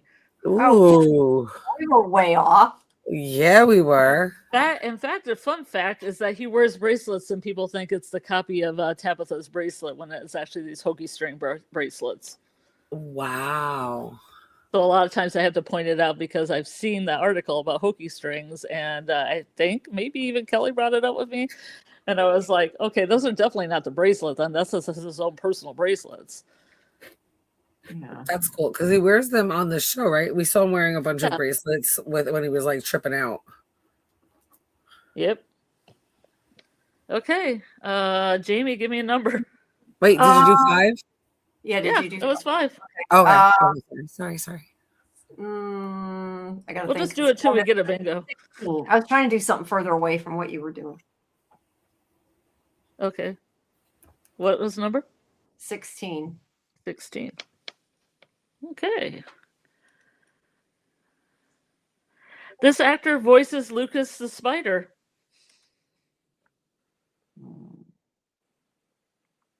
It's ironic because there's spiders in From. Yes. Considering this character. Any answers? I was. You're like, I want to know what Lucas the Spider is? No, I was guessing it's especially since you said that. I was going to guess maybe Simon or Doug. I'm going to guess Doug. Hey, Doug. And Jen? Jen, you're muted. You must have muted yourself on your end. Oh, there we go. Sorry. I'm going with Simon. Okay. Okay, Bill And says then the Simon. chat says a little bit of Doug, a little bit of Simon. Doug. Yeah. It's an animated TV show, if that helps. It probably doesn't. Okay. Well, I could look up Lucas the Spider, but you can look up Lucas the Spider, Susie. It's kind of cute. But if you like spiders, if you don't, you probably don't. We'll skip that. And the answer is Simon Webster. Yay! Nice. All right. Somebody said B said 25. Oh, 25? Right. The Yes. last one? The last And then one. Kimberly said 22. So do 25 then 22. 25? Yeah. And then 22 after. Okay. 25 is kind of fun. This actor has written several plays, including Whose Underwear, a comedic farce about stolen underwear and mistaken identities. Doug. Doug. Doug. Doug. Doug. Doug. Doug. Doug. That was almost like Free Space. Doug. Yeah. Yeah. Kimberly said 22. Susie said 3 too. I missed that one. Okay, 3. So 3 and then 22. A 3 then 22? Oh Yeah. boy. Okay. Oh, maybe I said that one before. 3 has already been chosen. Okay, then go to 22. 22. Then 22. Who starred in Chloe Van Lamschutz's short film title as the wife, quote unquote? What? Repeat that? Who starred in Chloe? Okay, Christy, the actress who plays Christy. Who starred in Chloe Van Lamschutz's short film title as the wife? Oh. Okay, they played the wife too, not just it's called the wife. The short film's called Title. Oh, okay. Character is called the wife. Okay. See, a lot of these actors, they make short films, and they're really good short films. And I have watched the short film, and I think it's available on YouTube because Chloe has her own channel. So check out Chloe's channel. Yes, check out Chloe's channel. It's not who I thought it was, though. I'm guessing. Oh yeah, plus we already did him, so it can't be him. You know, I've said Pega 2 times already, and it hasn't been yet. So I'm going to go with Pega again. That's a good strategy, Jamie. It'll eventually be right. It could be Pega. It could be Kayleen, maybe. Looking at pictures. The wife? I'm going to go with Kayleen, since she said Pega. The chat says Kayleen, says Julia, Samantha. Oh, we got a whole bunch of them. Samantha. Okay, another Julia. But the answer is Avery Conrad. Ooh. Ooh, I am one away from bingo. Who plays Sarah, if people don't know. So, give me another number. I didn't see anything in the chat. Jamie, you want to pick one? 8. Did we do that yet? Yeah. Okay. Who got stranded in Newfoundland during 9/11? I think I've heard this story. Have we heard this story? You have heard the story. I think you've actually been party of an interview with the story.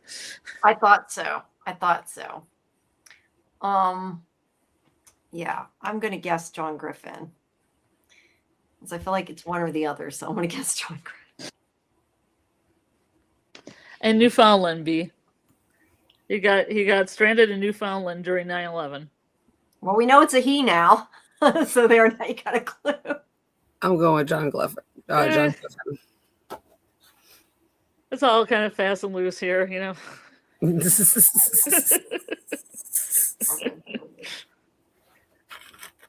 Newfoundland, not Newfoundland. I thought it was Newfoundland. Was it Newfoundland? Newfoundland? I say Newfoundland. I don't know. I say Newfoundland, like a normal person. Just kidding, MG. Just kidding. Newfoundland, Newfoundland. I thought it was always Newfoundland. I thought it was too, so I don't know. Newfoundland. Newfoundland. It's in Canada. My head hurts. Newfoundland. Newfoundland. It is in Canada. They just say in Canada. I'm gonna stop this right now and say the answer is Sean Griffin. Okay. Stop the madness. Oh, we're so close. How about 21? 21. Okay. Which actor was actually wearing a bodysuit during his rebirth scene? I think we might all know that. I don't know his name. He's not on the list. I'll let Jen catch up. Yeah, you're going to do some researching. And he's on my Instagram. I just don't know where. Like, I can't bring that up right now. Okay, I got the name. I found it. So, okay, I found it. I got it. All right. What is Jamie Maguire. Okay. Ta-da. You say the same? Yes. Concur, Jamie? Chat concurs. You concur? We concur. I don't have a gavel. Oh, we're very close on bingos. Yes, we were close. Okay, somebody give me a number. How about 10? Did we do 10? Let's see. Okay, 10 is who came up with the term frumily? Oh. I don't have the answer to that. Yeah, I don't see like the people. You don't see the people. I'm gonna guess. I do not see the people. I'm gonna guess Ricky, but I honestly have no idea. That's a complete guess. Yeah, maybe I should just say Pega again. She's gonna eventually be right. But no, I don't know. I'm gonna say Ricky. I don't know why. I'm gonna say Ricky. I'm gonna go with Jack Bender. Ooh. Okay, chat. We got a couple Rickies. We got a Samantha Brown. We got a Pega. We got a Pega. Pega. Sorry. Pega. Because it is Pega. Good job. She said, allegedly she came up with this. Elizabeth Saunders said, I believe her. Nice. I did not say that. I did not hear that. That is amazing. Yay. Yeah, I didn't hear that either. It's on Instagram, of course. I miss so many things on Instagram. Okay. Throw another number at me, I guess. How about 7? Oh, no, we did 7. How about 17? 4? Oh. 4? 4. 4. Which actor is a professional breakdancer? Breakdancer. I'll go with AJ Simmons. Yeah, I'm gonna guess that too. Just because I could see that. Anybody in the chat? Ooh, Bill says AJ Simmons. Anybody else? Oh, Kimberly says AJ. Yeah. Probably Jamie's AJ. No, wait, AJ Simmons.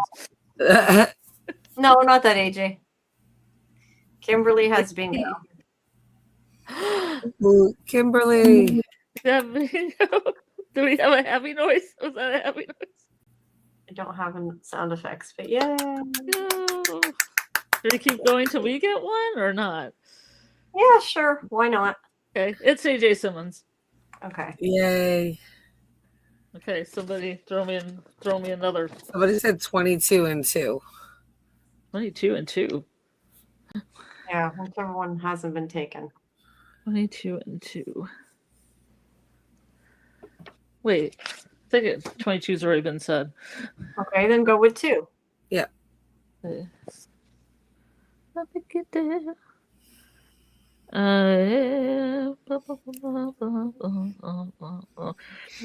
Who starred in a horror movie co-written and directed by Stranger Things star Finn Wolfhard?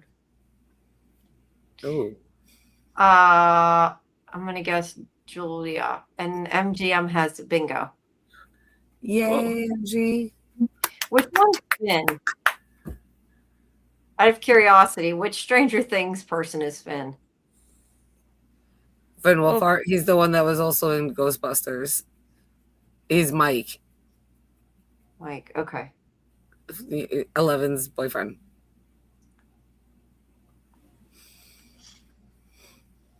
Anybody got answers in the chat? Oh no, I say Julia. Cliff. It's one I'm Cliff. gonna go with Jack Bender again because I have no idea. Anybody has there's one Catalina? Mr. Pickles. I don't know what that is. Mr. Pickles. Mr. Pickles. Mr. Pickles. Pickle, right? Cliff Saunders, Julia. And the answer is Julia. Julia Duell. Julia Doyle. All I right. can't remember the name of it. Do you remember the name of it, Jamie? Did you cover it? No, but I seen her post about it. It's because it's the horror one she did, right? With her head on. I don't know if it's the one that she had the head or not, but the what? was it a scary movie or a murder movie or something? It's a scary movie, yeah. Yeah, I think it might be the one that she has a decapitated head, maybe, because I seen that too. But they could be okay. Thanks for clarifying, B, because I thought somebody was named Mr. Pickles in our chat. Oh, okay. Yeah, I get it now. Yeah. Me and number, chat or other one of yous. Hell of a Summer. That's what I was thinking of. Yeah. After 1 to 9. Oh, 1? Yep, 1 and 9. 1 and 9. Okay, for 1, it's which actor plays bass guitar, and his dad also plays bass guitar. Actor plays bass guitar, and his dad also plays bass guitar.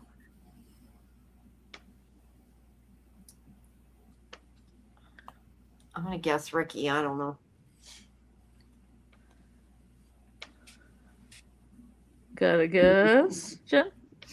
Oh wait, I didn't think about that. Yeah, I'm gonna change mine to Nathan. I thought we already did Nathan. Yeah, I'm gonna go with Nathan Simmons. Yeah, I was thinking we already did him. I'm gonna say Nathan. Okay. Nathan's. And the answer is Nathan. Nathan Simmons. Hey. All right. Okay, let's see here. Who won a Leo Award, and that's a Canadian award, in 2023 for Best Supporting Performance by a Male in a Dramatic Series for From? Wait, it's Canadian award. What's it called? Whoops. The Leo Award. The Leo Award. And Bill has bingo. Oh. Yay. I guess I don't have to fact check it. So we don't have any prizes. I'm going to go with Cliff Saunders. I'm going to go with Ricky. Oh, I didn't even think about him. Where were you going with, Jen? I was going to go with Cliff, but I guess Ricky probably makes more sense. Ricky? Yeah, I'll go with Ricky. That makes more sense. Oh, Lee wants to hear it again? Okay. Who won a Leo Award in 2023 for Best Supporting Performance by a Male in Dramatic Series for From? If you have an answer, put it in the chat. Let's see. Clip. Some more clips. Yeah. But the answer is Ricky. It's Ricky. Ricky. All right. Yeah, we haven't even gotten a bingo yet. No, we still haven't gotten bingo. All right. And that was 1, right? What? Was that number 1? I do believe so, yeah. Oh, okay. So, good. We still have more. I didn't know if that was 9. And then Bill Chill I says did 9. 1 and 9. I did 1 and 9. Okay, so 19. 19. Which actor is also a dancer and played a ballerina in the Netflix show Hit and Run? I'm going to go with Katarina. I'm going to go with Caitlin. Excuse me. Oh, is that the wrong way? Hold on. Did I looking over the wrong person? Oh, hold on. Who's It's Marielle. Oh, Kaylin. Kaylin is Marielle. That's what I'm going with, Marielle. Or Kaylin. Okay. Both of you? Yep. Okay, chat. Chat. We got What's two this? Kaylin, one Katarina, and a Samantha. Raise you a Catalina. Oh, wait. Karina. Oh, Katrina. Oh, yeah. She's on here, too. She got a question. I got a Carla question on here. We probably won't be able to hit. Okay. And it is for our bingo. You know where the bingo is. Yay! Bingo, everyone. Bingo. Everybody get a bingo. Everybody loves bingo. Yee! All right. Do you want to finish off the rest of them, or do you want to switch to something else now? It's up to you guys. Oh, we can switch to something else. We're at the 2-hour mark. I didn't know how long you guys wanted to go. Yeah, it's been a bit. I was wondering. Oh, we don't want to do that. Hold on. I gotta hide that. Whoa! I love that. I just leave that. The Hall of Mirrors. I like the Infinity Mirror. All righty. So, what now? Should we? I guess we could spin, or do we just want to pick something we want to talk about? Because we are getting we are at 2 hours, so I don't know how long. Spin the wheel. I want to go. Spin the wheel. Spin Hold the on. wheel. I get the window Spin wheel the open wheel. here. Put it in a small window under me. Whoa! Yeah, I know. I was thinking, wait, Whoa! let me try. Whoa! Hold on. It won't spin. I'm trying to get it to change, and it's not working. There we go. Hold on. Nice. That didn't work, did it? Okay. See, that's what happens when I cropped it to the other thing. Hold on. There we go. See, this is why I need to do this stuff ahead of time, but I didn't realize what we were going to do. Okay, I will fit it. Ooh, sorry. Moving that, damn it. Okay, we'll do that. Very there nice. Very nice. Okay. Nice. All right. Spin, spin, spin, spin, spin, spin. We got Ethan again. We'll have to respin. We got Ethan before. Yeah, we don't need to talk about Ethan again. Let's go. No, no more Ethan. I don't want to talk about Ethan. All right. Do. Drawings, pictures. All right. So what do you think? I have a question for both of you. Okay. Yes. So Henry has a bunch of pictures of victors, and they're all kind of in a big lump before he gets to see the man in yellow picture of the man in yellow consuming his wife. What do you think the back of the wad of the drawings means? I've heard different interpretations of what it looks like, and I don't know if Jamie might be able to find a picture of it. I can look. I have one somewhere. I can find it. I heard somebody said a car. It kind of looked like the inside of a car, but I don't know. Hold on. Yeah, I've heard things as such as the man in yellow being entangled in the root symbol, the man in yellow being attacked by crows, the man in yellow being destroyed or dissipated by something. This was episode 4, right? I do believe so. Okay, no, I'm just finding the picture so I can send it to Jamie. I have it. I got it. Okay. You got it? All right, never mind. Yeah. It's not gonna share it right though, because it's not. I can do that and say, well, that works actually. Yeah. That picture right there. That picture there. That picture there. There you go. Now we'll put it back. What do you think is back there on that wad of paper? This big wad of drawings. There, I'll do it like that. I don't know. It's something with the man in yellow with his head covered. Maybe in a cave. I don't know. It can be, in my opinion, it's one of two things. Either like a crow attacking the man in yellow, or it opening up, like his mouth opening up to become a monster. Interesting. Yeah, I do see. I think my person like crow attacking. Yeah. Yeah, I like that. I never looked that close at it, other than I saw somebody said a car. But yeah, I'm gonna say a crow attack him. I like that. Right. Exactly, Susie. Because like the man in yellow is like a rat, so I could see the crow attacking it. And I think that's why Sophia looked a little nervous when she saw the crows. Like the crows knew it was like the man in yellow was there, but it was like looking around because it was like shit, and trying to warn maybe a little bit, but it definitely would attack, I feel, the man in yellow. So that's probably another reason why he couldn't come in his original form. Yeah.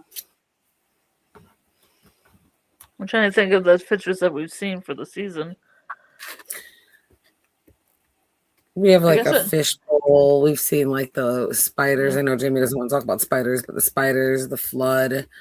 Yeah, but I meant in the season though. Like, have you seen the man in yellow picture that we saw? Didn't they have the picture of the Matthews family that Victor gave? Yeah, we had that too. That's true. Yeah. And I thought that was like definitely what Ethan was talking about back in season 1, episode 2. Remember when he's like, I saw a picture and it was you, me, and Mom, and Julie was there. And then the spider came down. And I know there was no spider in that drawing, but I feel like that's the drawing that he was talking about. But that's not what we got. Like, there was no confirmation of that. I'm just thinking of that because I know a lot of things come back to those first 2 episodes. Yeah. One day we're going to do a mega live and we're going to get all the drawings and we're going to cut them all out. And we're going to put them on timeline and we're going to know the story and we're going to crack the code. I do want to do a live about the drawings. What did you think this episode when they were bringing Henry into the room? A lot of those drawings are gone, right? Like Victor took them down off the wall, considering what we've seen in earlier seasons. But when you're looking at Kenny and he looks at the drawing, right behind him, there's that drawing of like what looks like either the grandma monster or just something scary in the background. And we've seen this drawing before. I think it's also in the opening credits. And I'm like, wow, of all the pictures to take down, they left that one up. So I wonder if that means anything or is referencing something else, another entity, or its true form, or just maybe it's the grandma monster. It could be just as simple as that. Which picture are you talking about, Jen? It's a picture. So it's when it's when Victor and Kenny are talking to each other and they just put Kenny down they just put Henry down in the bed because he's drunk. Oh yeah, okay. And Victor actually shows him the picture, but the picture on the wall behind Kenny is the picture I'm talking about. Do you want me to find it and show it and put it in the chat? It isn't the dress one that looks like a bride. Yeah, yes, I think it is. That's the one I'm talking about. It's like all black. Oh, this one's all white. No, this one's okay. So hold on, I'm finding the picture. I'll show it to you right now. Hold on. Yeah, I'm not sure which you're talking about. We'll have to know because I know there's all these theories about the outline of the. People thought maybe it was Prime Monster. People thought it was indications that the man in yellow was going to change it to Sophia, change it to a lady. And, other theories. I'd have to see a picture, Susie. I'm trying to think. Looks like the record thing. Oh, like a Dharma wheel? What record? Yeah, I know what the Dharma wheel looks like, but I don't know what the record thing is. I don't. What does the Dharma wheel look like? I think she's talking about from Lost. Yeah, it's from Lost. Lost. About when they spin the wheel and it had to do with the polar bear. I don't even remember. It's been forever. Yeah. Yeah, I don't know. I mean, you can always call in, Susie, if you want.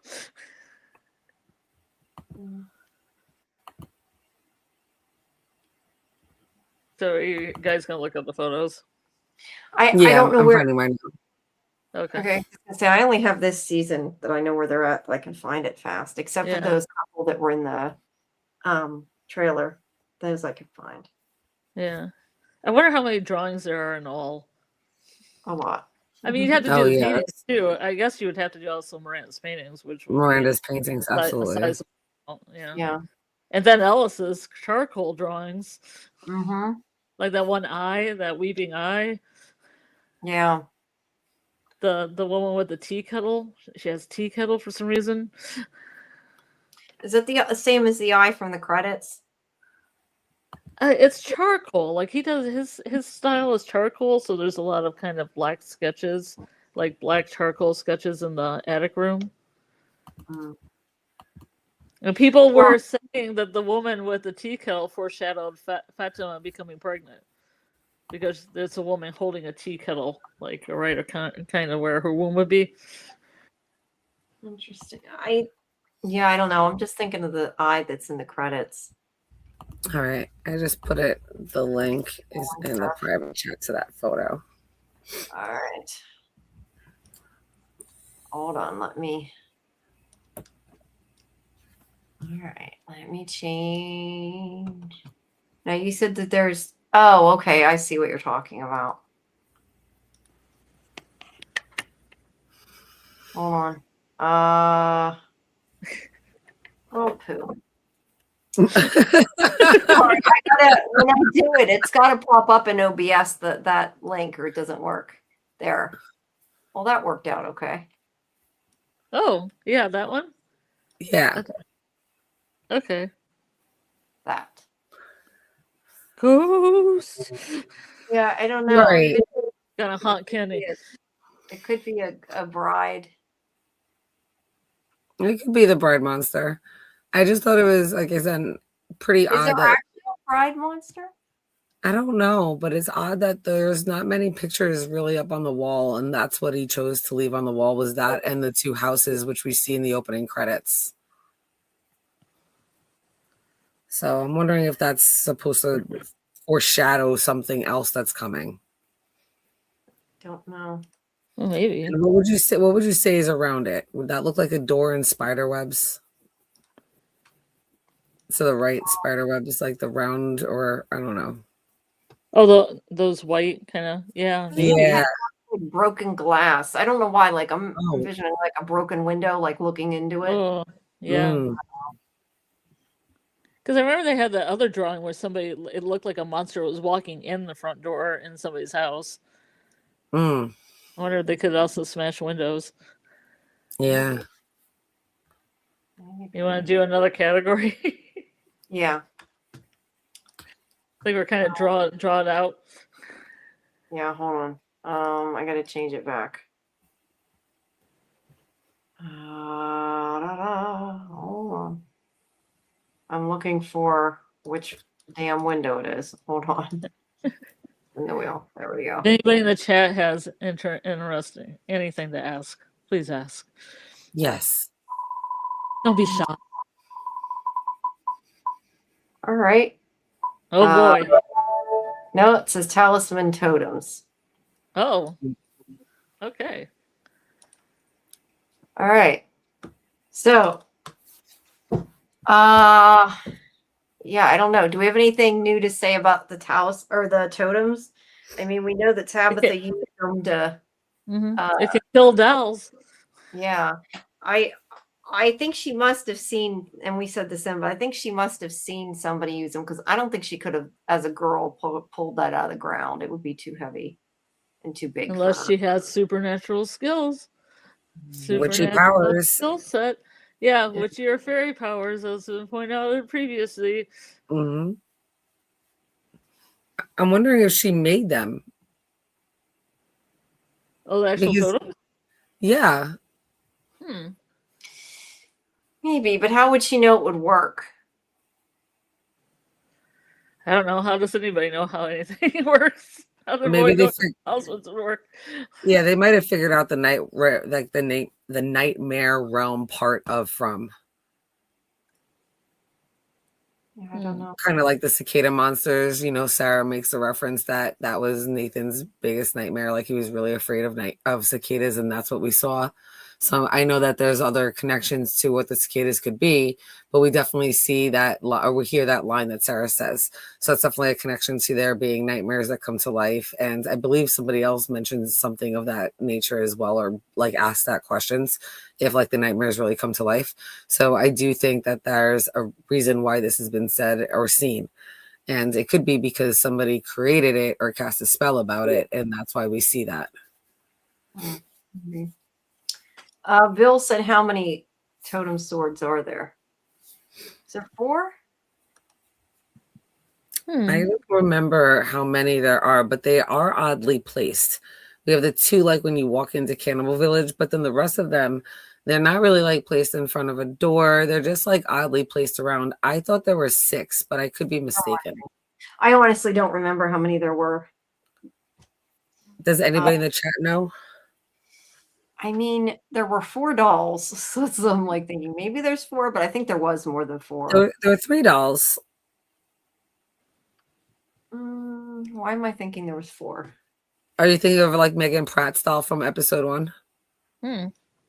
Hold on. Da-da-da. Yeah, there's 3. I don't know where I'm getting 4 from. I thought on the ground there was 4, but my picture shows 3, so I think I made that up. I don't know. I see 3 now. So, but I do think there is more than 3 totems for sure. Right. Why do they have different appearances? That's a good point. I think they were just carved different. I don't know. Do you think there's like a reason? Or they have the totems, the ones that are hear no evil, see no evil, and speak no evil. Maybe. Because I don't know if you've ever seen that, Jamie, but there's like one that looks like it has its totem arms by its ears, and then another one has its totem arms. Am I saying this right? Over its eyes, and then the last one is over the mouth. Which actually kind of makes a lot of sense because there've been theories that somebody's going to lose an ear because people have been losing tongues and eyes, and that would be like the trifecta. Yeah, I don't remember them having hands though. I don't know. I just remember them having a stick. Do you have a picture? Anybody have a picture? I thought I saw 4 laying on the ground. I thought I did too, but my screenshot shows 3, so. It makes me think either it was in 2 separate shots and I didn't get it, or I was wrong. As for the totem, I'm looking. Hold on. I might have one from this episode. I don't think you can see it because it's like so dark.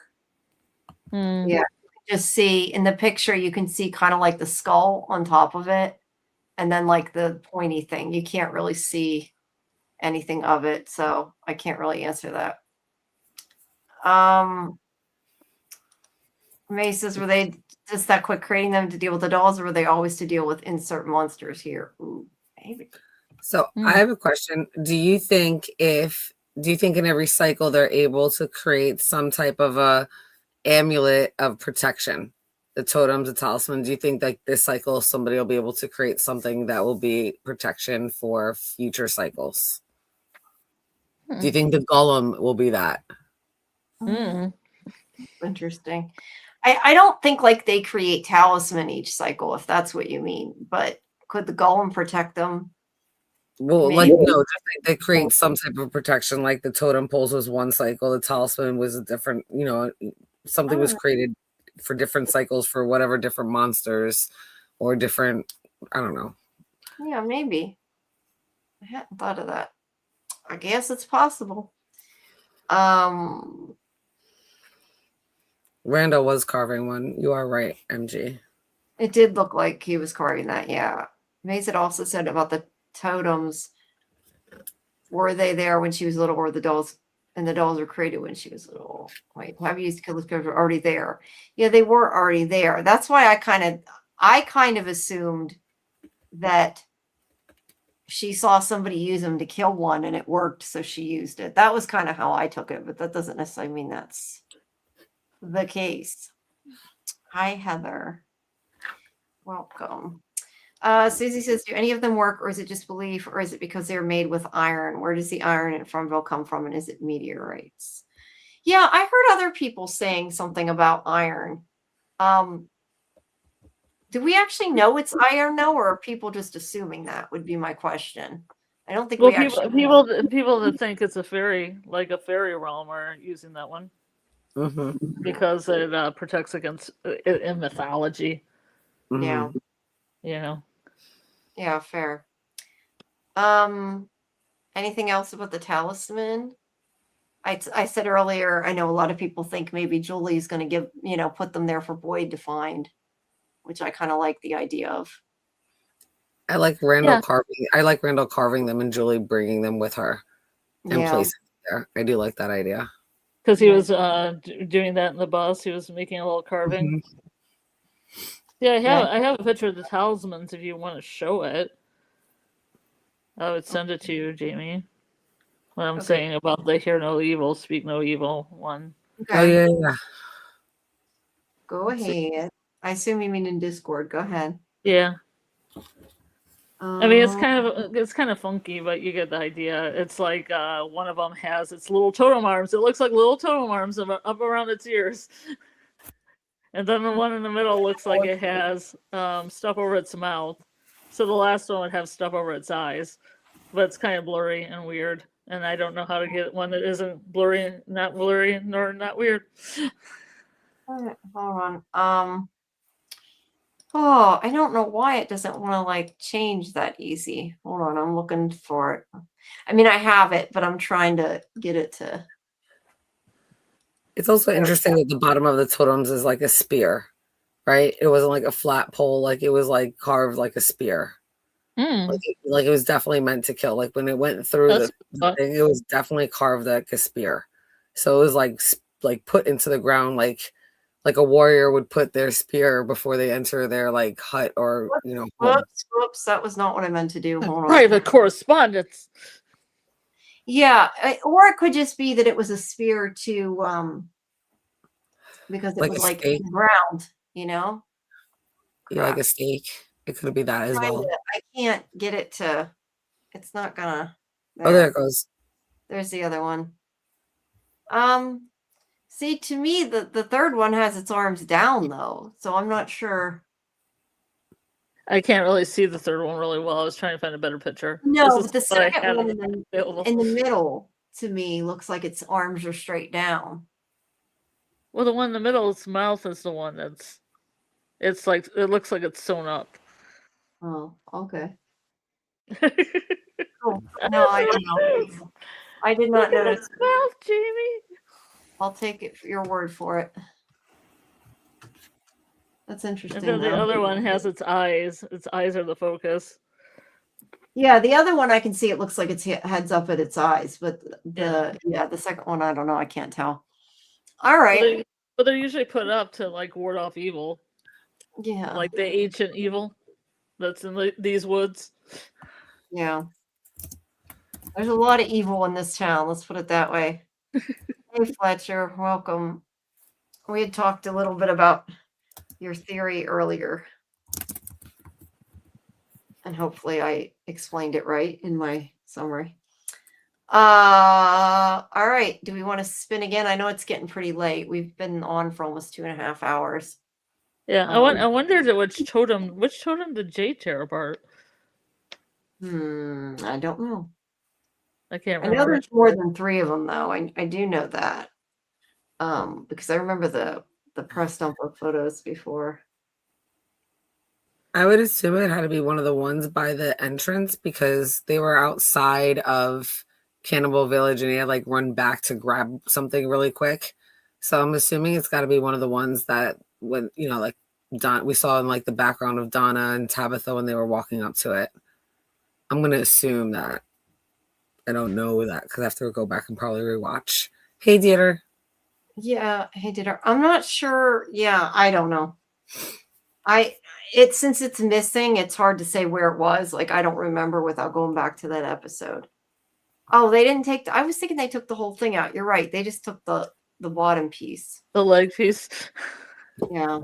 Phil, do you remember which one it was? Out of those 3. There's more than 3, so I'm wondering. More than 3. Oh, yeah. There is. Yeah. There's those 3. Then there's 2 at the entrance. Oh, there is.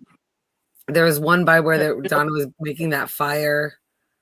It was near the bear trap, as Susie says. So is that the bear trap was right outside the entrance? The squiggly S-shaped one. So that would be the See No Evil. I wonder who put that bear trap down. I thought for the longest time it was Eloise because I thought she was living out there. Yeah, the other question is why did they put the bear trap down? I think is the more of the important question. Like, what or was why it did they put it by the totem? or that too? Yeah. We were probably meant to figure out that you could rip it out and use it when Jade did that. If we consider he probably made them. He might have. The bear trap wasn't for bears, but for certain colonists.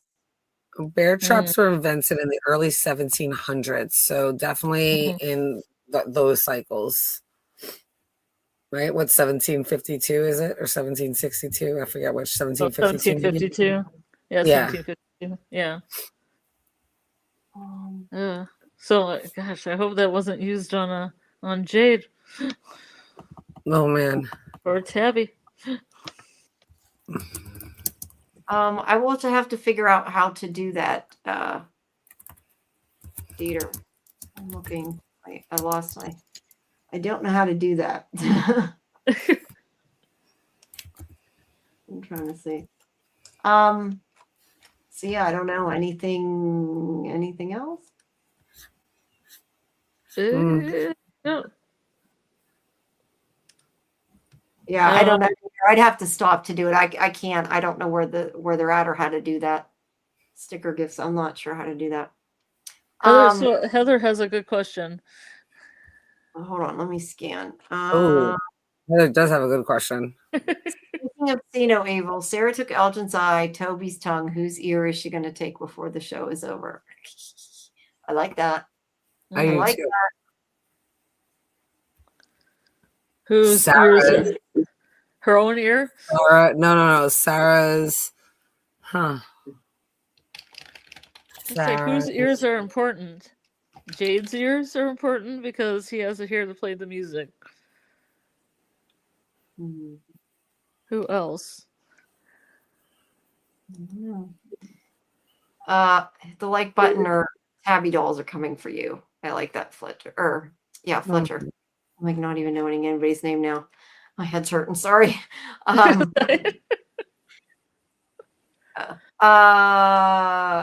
Say anybody in the chat that wants to call in can call in. I'm open to that. Heather said Donna because she hears and knows everything. Maybe. That's a good thing. Not my Donna. Donna, or even possibly Kenny. Maybe. How about this?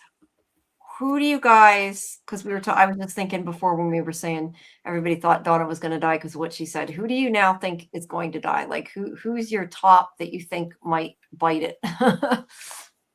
What, the next to go or overall? Yeah, the next to go, not in any particular time or for any particular way. Just if somebody eventually die, I'm assuming eventually somebody's going to die again. Who do you think will be the next to go? Unfortunately, I think it might be Henry. Could be. Which would really hurt Victor. But I feel like him drinking that like huge thing of like potato booze. Yeah. And plus the fact that he's just kind of broken at this point. I just don't feel like he's got much time, and I don't want that to be true. So I'm hoping because he just got back with his son, and I don't want to. I don't want evil to befall on anybody in this town, but especially Henry. Because I like Robert Joy, too. I think he's a great actor. Yeah, I don't want anybody to go either, but I think eventually somebody's going to die, right? I mean, besides a red shirt. Like, I feel like eventually somebody has to die. I think it could be Henry. Oh, yeah, Roger just died. I forgot. Yeah, Roger don't count. He's a red shirt. He totally him did die at kind of the end of last season. We said that. I don't know who else.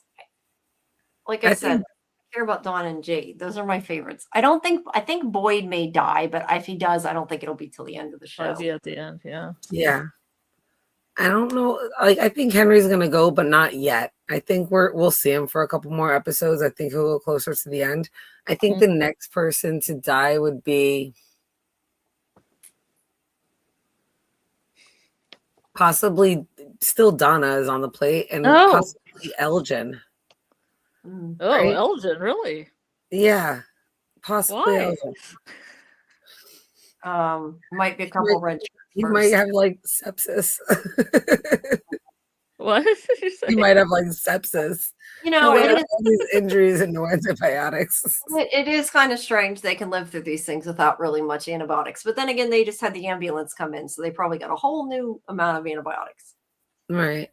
And Ellis is definitely, I mean, I want it to be him at the end, and I don't think he'll go yet, but I mean, this is really the only season he's been useful, and it could be him that activates the golem. His death. Oh, you think Elgin will? No, Ellis. I mean, okay.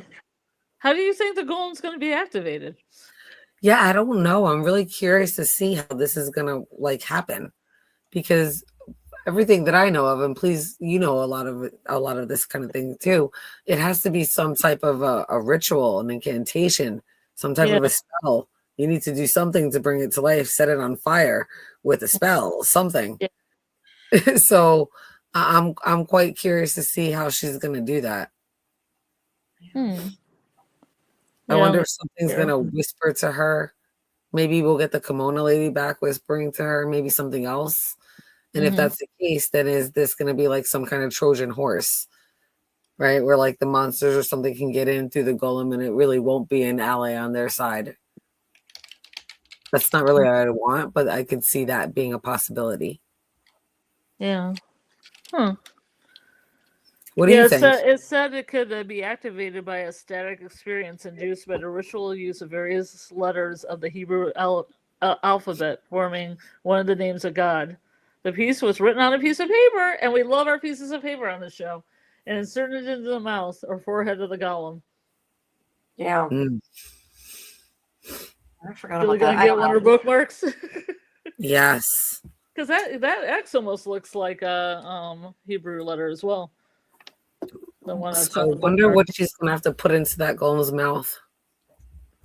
Any theories?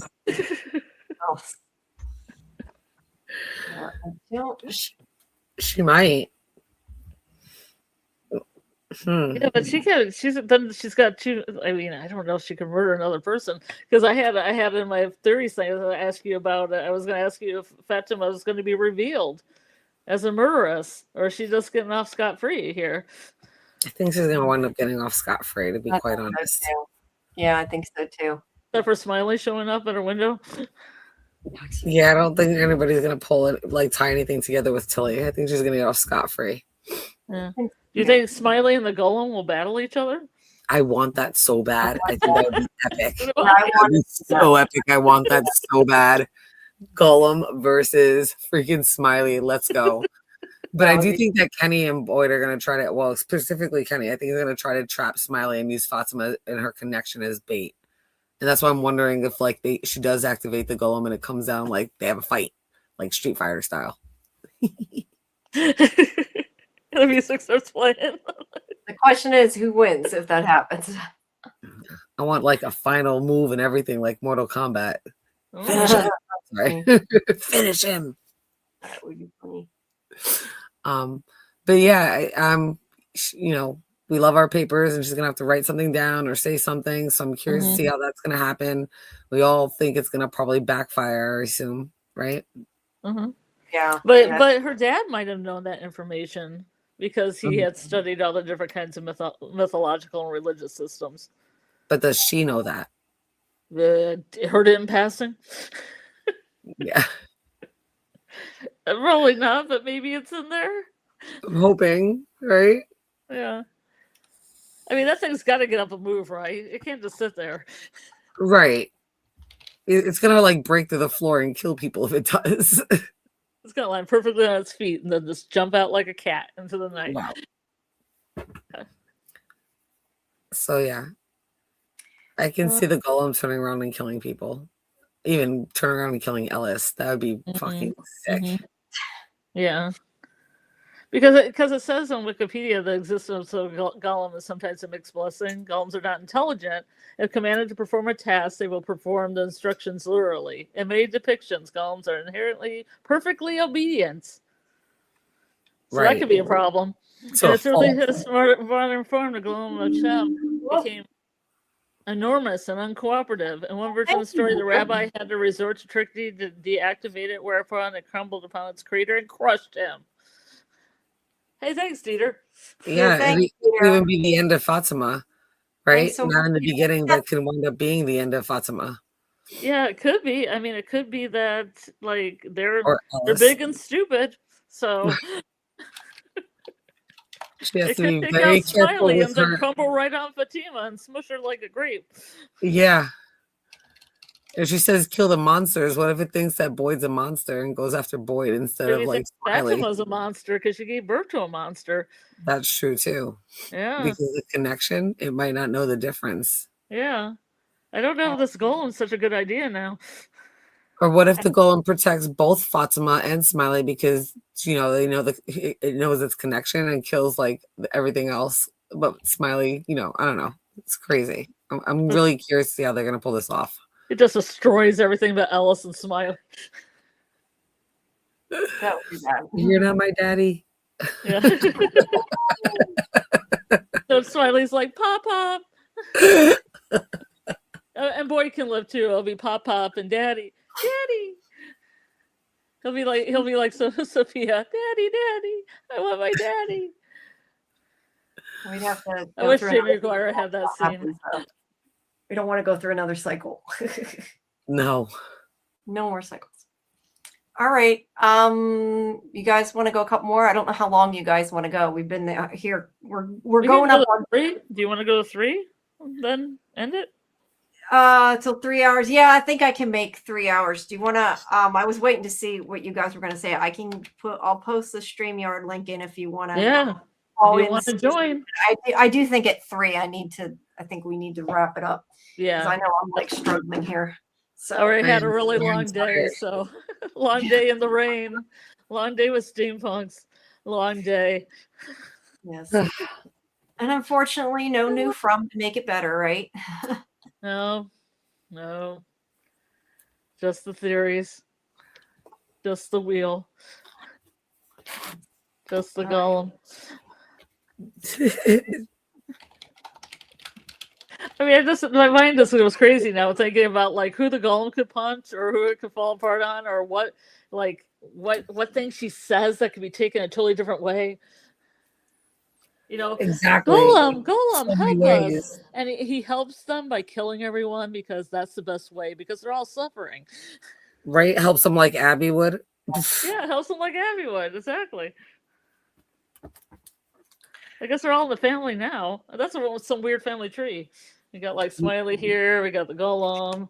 Imagine if the golem goes after Ethan. I think that would give you would probably lose your shit because you'd be like, that's proof that he's a man in yellow.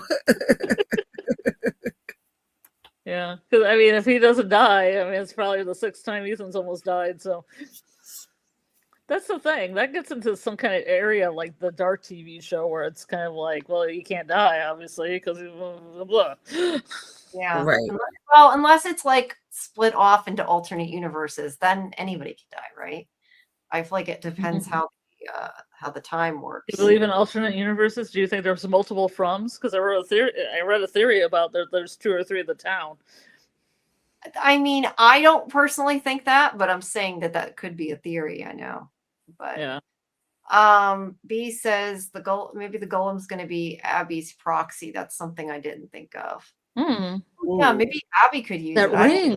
They're going to put that ring right in there. They're going to put her ring in its mouth. That'd be awesome. Oh, I didn't think of that. That actually infinity ring. Oh yeah, that makes some sense there. Then it's gonna be like Abby Golem. Yeah, imagine the golem can story walk because she puts the ring in it. My precious. The only thing I don't know. Like I said before, the only thing I know about golems is what I watched on X-Files. So I don't know a whole lot more. Hey, I just read it to you. I just read Wikipedia to you, Jamie. I meant besides what you said. I meant before this. Like I had only seen it on X-Files. Oh. But in X-Files, yeah, they wipe the symbol off its head. Well, this is interesting. In one common Russian version, an older couple whose children have left home make a boy out of clay and dry him at the hearth. The clay boy comes to life. At first, the couple is delighted, treats him like a real child, but the clay boy does not stop growing and eats all their food, then all their livestock. Then the clay boy eats his parents. The clay boy rampages through the village until he's smashed by a quick-thinking goat. A quick-thinking goat. A quick-thinking goat. Well, we only have one goat left now, so. Wow. So the golem keeps growing and growing, it eats everything, and then Elma comes. We still have 2 goats. 2 of them are still alive. I don't know where that ram came from, but there's still 2 goats. Yeah. If it's a goat, if it's a ram, I don't know. I've still heard both, so I honestly don't even know. Ethan's goat saves the day. I want to see that. Maybe. Hi, Susie. Susie? Hello. Oh, is she up? Hey, Yeah. Susie. Susie. Hello. Susie. Susie. Can you hear me? Susie? Yeah, we Yes. can hear you. Did you have something you wanted to add? What were y'all talking about? I was trying to get this to work. Sorry. We've been talking about the golem now. Okay, so I kind of think that the golem is gonna actually. Sorry, my cat likes the microphone. You can't hear me? Yeah, Can you hear me now? Yeah. I think the golem is going to probably like end up fighting Smiley I can't because hear I think anything. all. Hold on. No, don't listen. We can hear you. Keep going. What?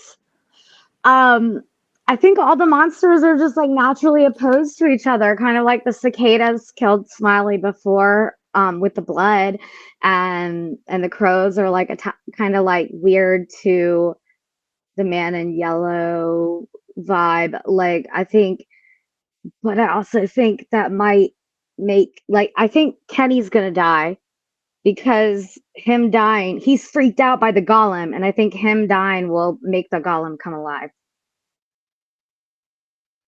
I hope Because not.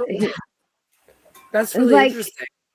Yeah, it is. Like, but I hope like if he's had some nightmares about that golem, because he seems more freaked out by it than anybody else. Interesting. I thought he was kind of accepting once he realized what it meant, and then he got really intrigued by the connection that she still has with Smiley. And I think he's trying to figure a way to use it to his advantage. That's a good point. But it's like, okay, do the nightmare creatures exist, or do they come in existence about a nightmare that someone's currently having or one that they've ever had? Not sure. I don't think we've been given that answer, and I don't know. I don't dream. I don't really have nightmares like that, so I really don't have an answer. I've never really dreamed. I've had like maybe 3 or 4 dreams in my entire life, and I'm 45, so I have no idea. Like, do you have like multiple nightmares? Some people have like just one nightmare for the rest of their life. I don't really know how nightmares are. I know stories I've heard, so I don't know what's more common, especially since I don't experience them.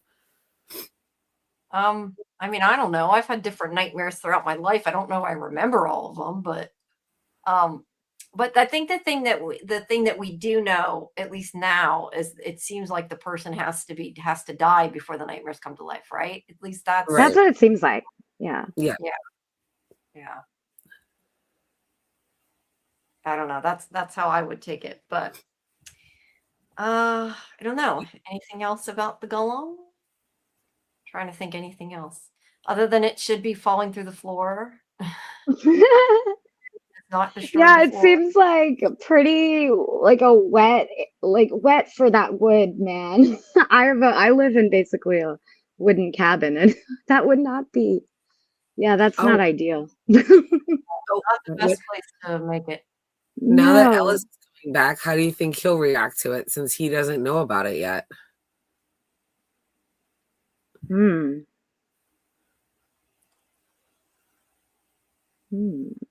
That's a good question. I think he's going to be freaked out. Really? That's interesting. I feel like he's just gonna go with the flow. Ellis doesn't get mad about a lot of things or upset about a lot of things. I feel I like mean, he's an artist. He'll probably encourage the. It's almost like pottery, right? Like, kind of yeah, you're probably right. very big one. No, I don't know. I just can't really see. I mean, you don't really see Ellis. Like thinking back, do you really see Ellis freak out all that much about things? Not like in the sense of what I could see of somebody else. Like I feel like Ellis is just gonna be like, oh, okay. Yeah, he'll probably go with the flow, especially since his father and Kenny are very accepting to it. So I'm sure she'll mention that and say that. But I could see him like being very curious. I don't know. I want to know if he's going to be like curious, kind of get angry until she explains it, if he's going to know right away what it means.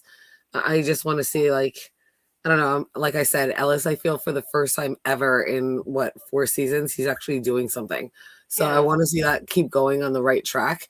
But everything we've seen so far, every time they take like 2 steps forward, they take like a step back, or vice versa, like 1 step forward, 2 steps back. So we'll see. I don't know. I feel like that is interesting because I feel like that might affect like her intentions and the way she feels about the golem if he reacts a certain way. Yeah. And Scarlet, you are back on. I know it still has Susie's icon on yours, but you are back on. Oh yeah, maybe I can hear it too. Maybe. I'm gonna put up Papa Sock says who died to come alive. I can hear you, Susie. Good, yay. So so who died? I don't think any. I think it's just from the other cycle, but they were like stopped from coming because they were tied to the water, to the bottom of the water or whatever. I don't know. Do you guys have more comment on that? Whoop! Where'd Susie go? Oh no. She got too close. She got too close to the truth. Oh, there she is. There you go. You're back in. And the icons are right. Yay. But anyway, I don't know. Do you guys think that somebody had to die in this cycle? I think they're from the other cycle. I think they just weren't at the surface of the water before. Yeah, for some reason, I think even if the cycle is reset, I don't think the monsters go anywhere. Yeah, I think it's just from before. I think that cycle, whatever cycle was able to tie them down in the water, just figured out a way to capture them and do that and try to be safe, even though they still died from something else. Yeah. And Heather says, I agree. The dolls are the same dolls and got released when Roger pulled the rope. I agree, because I also feel like if the monsters or the creatures or whatever disappeared after each cycle, like that'd be too easy, right? Like it's gotta be difficult for them.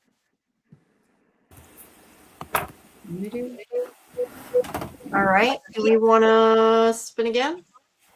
Yeah. Sure. Spin it. Okay, hold on. Let me. Roll. That is not the right capture. Hold on. There we go. There we go. Let me put it back so we can see it all. There we go. Okay. The man in yellow. Ta-da! All right. And the man in yellow. So what do we have to add about the man in yellow? I think we've talked about the man in yellow a lot this season. Do we have anything new to add? Mm. Do you guys think we're going to see him again? Or do you think like it's just Sophia now? I really hope not. Like, I hope that it's, I mean, like, I hope it's not Sophia. I really want to see more Doug. Like, I really want Sophia to be found out already, so that way we can get some Doug back. Or at least Julie needs to, like, step up her story walking game so we can see more, like, of Doug. Yeah. Yeah, I want to see more Doug, too. Not that I don't want to see Julia, but... Do you think any bad's going to come out of having that yellow suit sitting in the office? Probably. I think it was a dumb idea to bring in. Do you think that Ethan's going to try on that suit? And like, unlike the other scene where he was like, this is itchy and big, he's going to be like, and this one fits just right. Wow. Maybe that'll be the end. Maybe it'll be the end of the season. He'll be like, oh yeah, this living feels nice. I guess there is another suit jacket then, isn't there? I hadn't even thought about that because there was no other jacket. Now there is. Mm-hmm. B is asking what made the man in yellow go cannibal. I think that's a good question. But I ask, Is he though? Because he's not human, right? Right. Technically, he's not really a cannibal. Do He's we not. think he's human? Because he did come in a human. Is he a human hybrid? Or is Do you he know that he came in a human? well, it Is looked like from the surface, okay, from the surface that he came in a car with a smile on his face. mhm. I assume We're somebody not else. sure. I'm not sure if it's that because he could be human 1. He could be human hybrid 2. He could be like ancient holy shit, whatever that thing is. Ancient Is scary shit. is it po- Yeah. is it po- Go ahead, Oh, Susie. sorry. is it possible that because I don't know if like drug induced visions count as dreams or nightmares, like if they're a bad trip, but is it possible that the man in yellow could be one of Miranda's nightmare manifestations after she dies, since Smiley kills her and not the man in yellow, and she'd already painted him? Ooh. It is possible. It is possible. And that would just make him like another type of nightmare creature that just has its own, I don't know, Yeah. qualities. MGM says it's unclear whether that's his original form or not. Yeah, we don't know if Right. he came in. We know he came in when Victor was there as the man in yellow, but Mhm. whether that was somebody else's, whatever you want to say, body / form Mhm. he took, or whether he was a person, it's not super clear.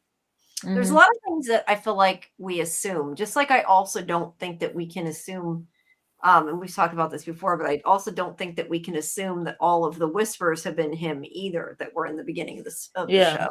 Mhm. It Right. does make me wonder I though. definitely don't Sorry. think they are, because Sarah heard Julie in the ruins. I mean, she's like, when she's with Boyd, when they're trying to figure stuff out, walking in the forest, she's literally screaming about how she hears Julie's voice, and it would make sense, even if it's during a time when Julie's not in that physical realm of story walking yet, like, or in an in between traveling place, like. That would be an example, at least I'd think of a time when she's hearing something else, you know? Right. Yeah, definitely. But I'm saying like even the kill the boy, I don't necessarily think was him. Mm. Heather Yeah. said, I think the man yells his skin, same as Sophia. I definitely think that that's a good possibility. Because I feel like personally, I feel like if the people have been here since like whenever the cycle started, I feel like he's been here too, right? Just like I feel like the monsters have been here back then too. I don't think he's new to the place. I don't know.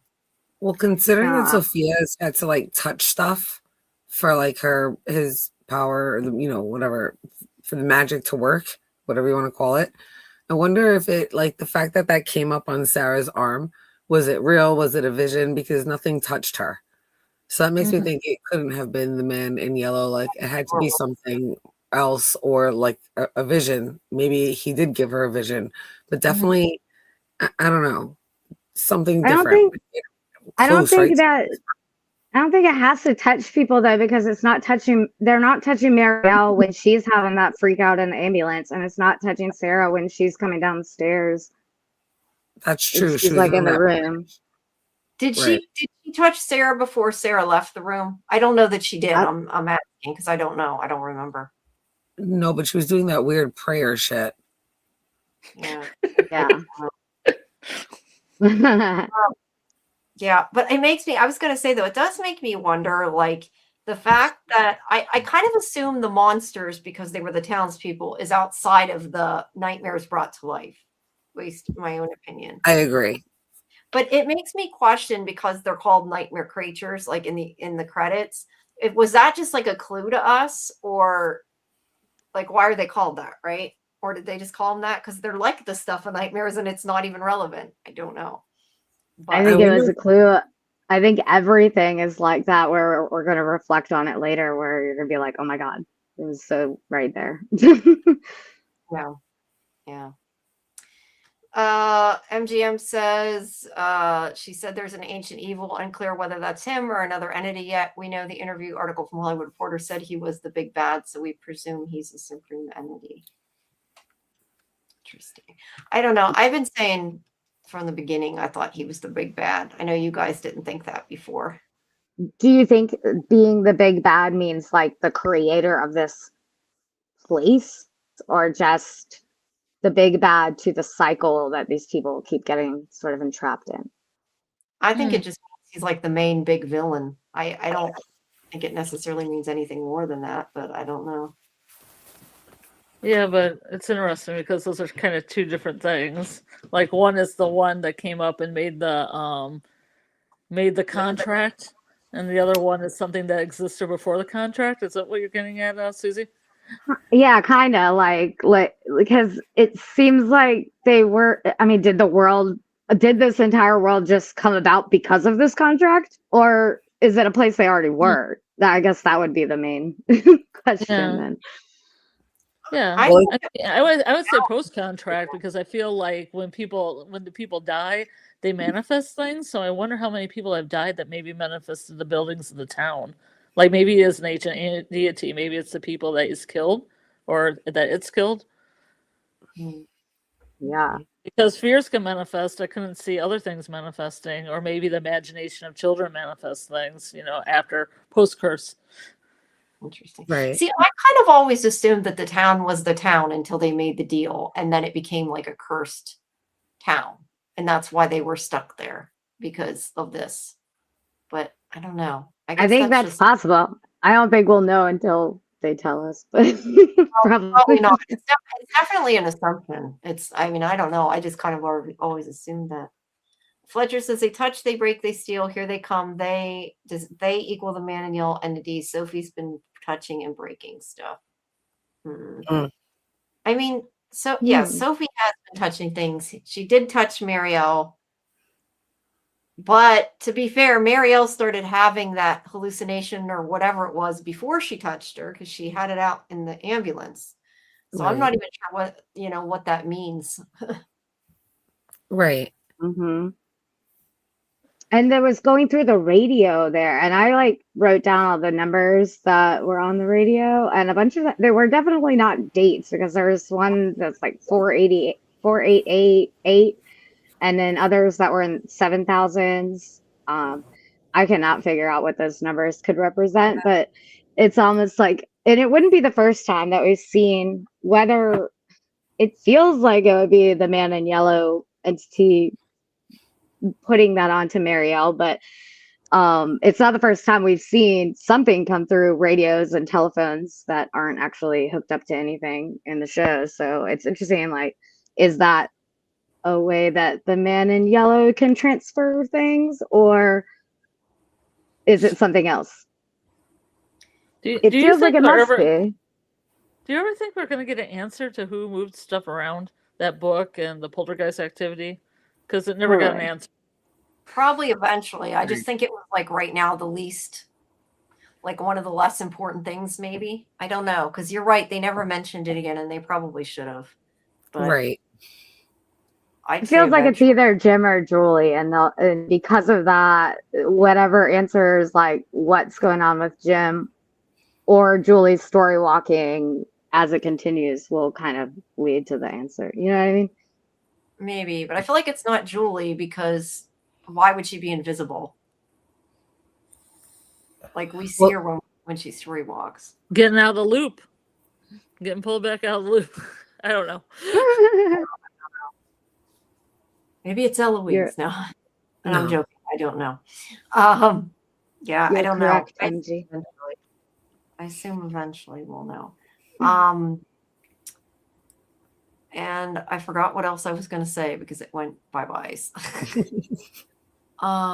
Let's see. I'm saying 1609 was the only date that matched because of the sacrifice. Yeah, the date, they definitely, the numbers on the radio didn't all match dates. I know we had talked about that because when I tried to get screen captures, they didn't all match. The one did.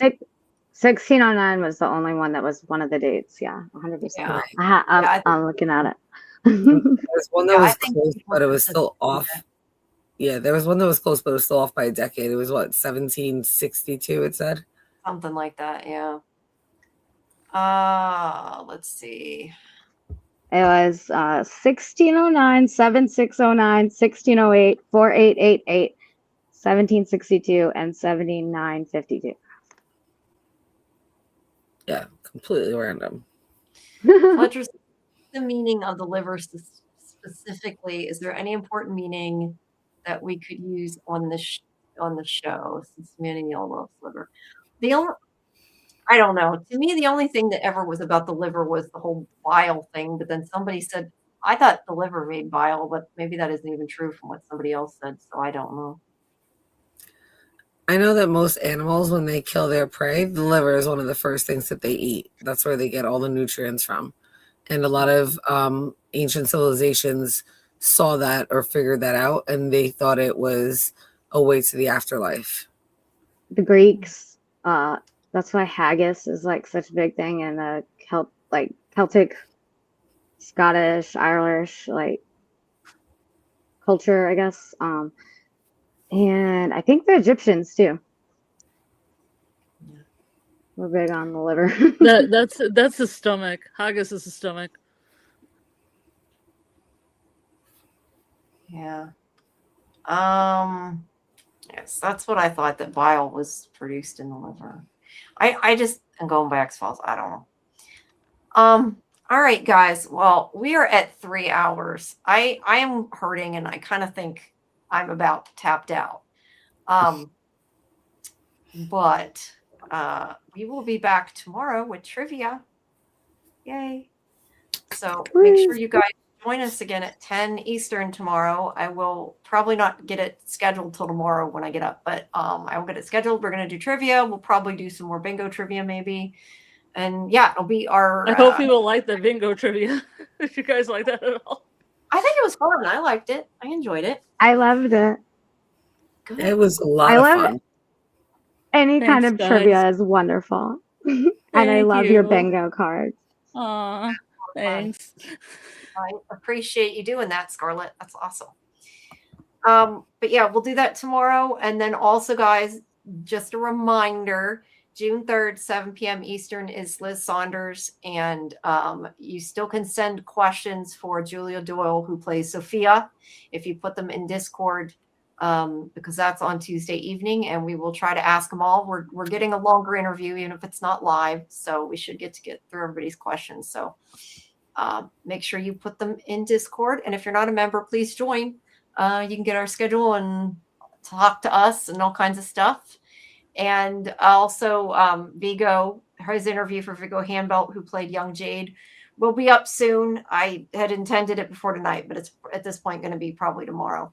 That'll go up soon. And if you are a survivor or above tier member, I will release it a little bit early to you. It should be out tomorrow, so assuming that I can get it edited and nothing goes wrong.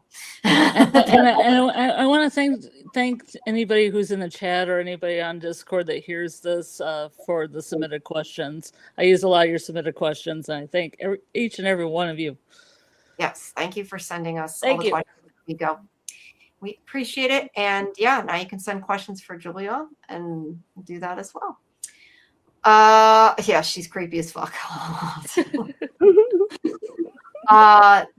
And Dieter, wait till the live, or at least put it in Discord, because I won't remember if you put it here in YouTube. You got to put it in Discord.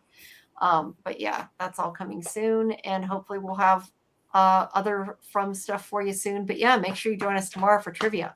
It'll be a fun party night, and then of course we have our watch parties on Saturday nights at midnight and Sunday nights at 9 Eastern for From.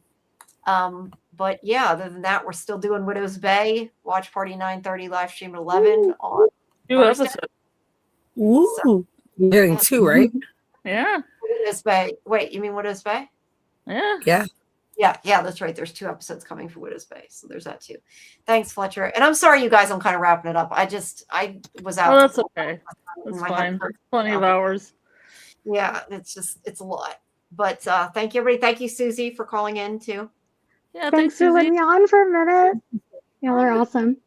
coming. And thank you also, of course, to Cyborg Queen Media, to Kelly, who came earlier. Make sure you check out her I keep saying her, their channel as well, Cyborg Queen Media. And also, I know Jen's doing her From show with Lori's on Wednesday on Real Cinema Therapy. So do that as well. Check that out as well. And Kimberly's asking, Jen, are you going to do the Testaments finale? We're going to wind up doing a recap of the entire thing, Felicia and I. We think we'll just have better luck to get all that together since we missed so much. So we're going to be making a recap with the finale and everything once it's done. Awesome. And that's Scene Invaders, right? Yep, Scene Invaders. Check out Scene Invaders as well. And also Doc Kaiju's channel, who was here earlier. Check out everybody's channel. They're all good channels. So check them all out and follow everybody. And that's always good. All right, guys. So awesome. Have a good night, and we will see you tomorrow. Oh, yeah, I'll do the watch party. Kimberly. Yes. Awesome. Ooh. Yes, for Testament. All right, guys. Have a good night. Get yourself home. Get yourself home.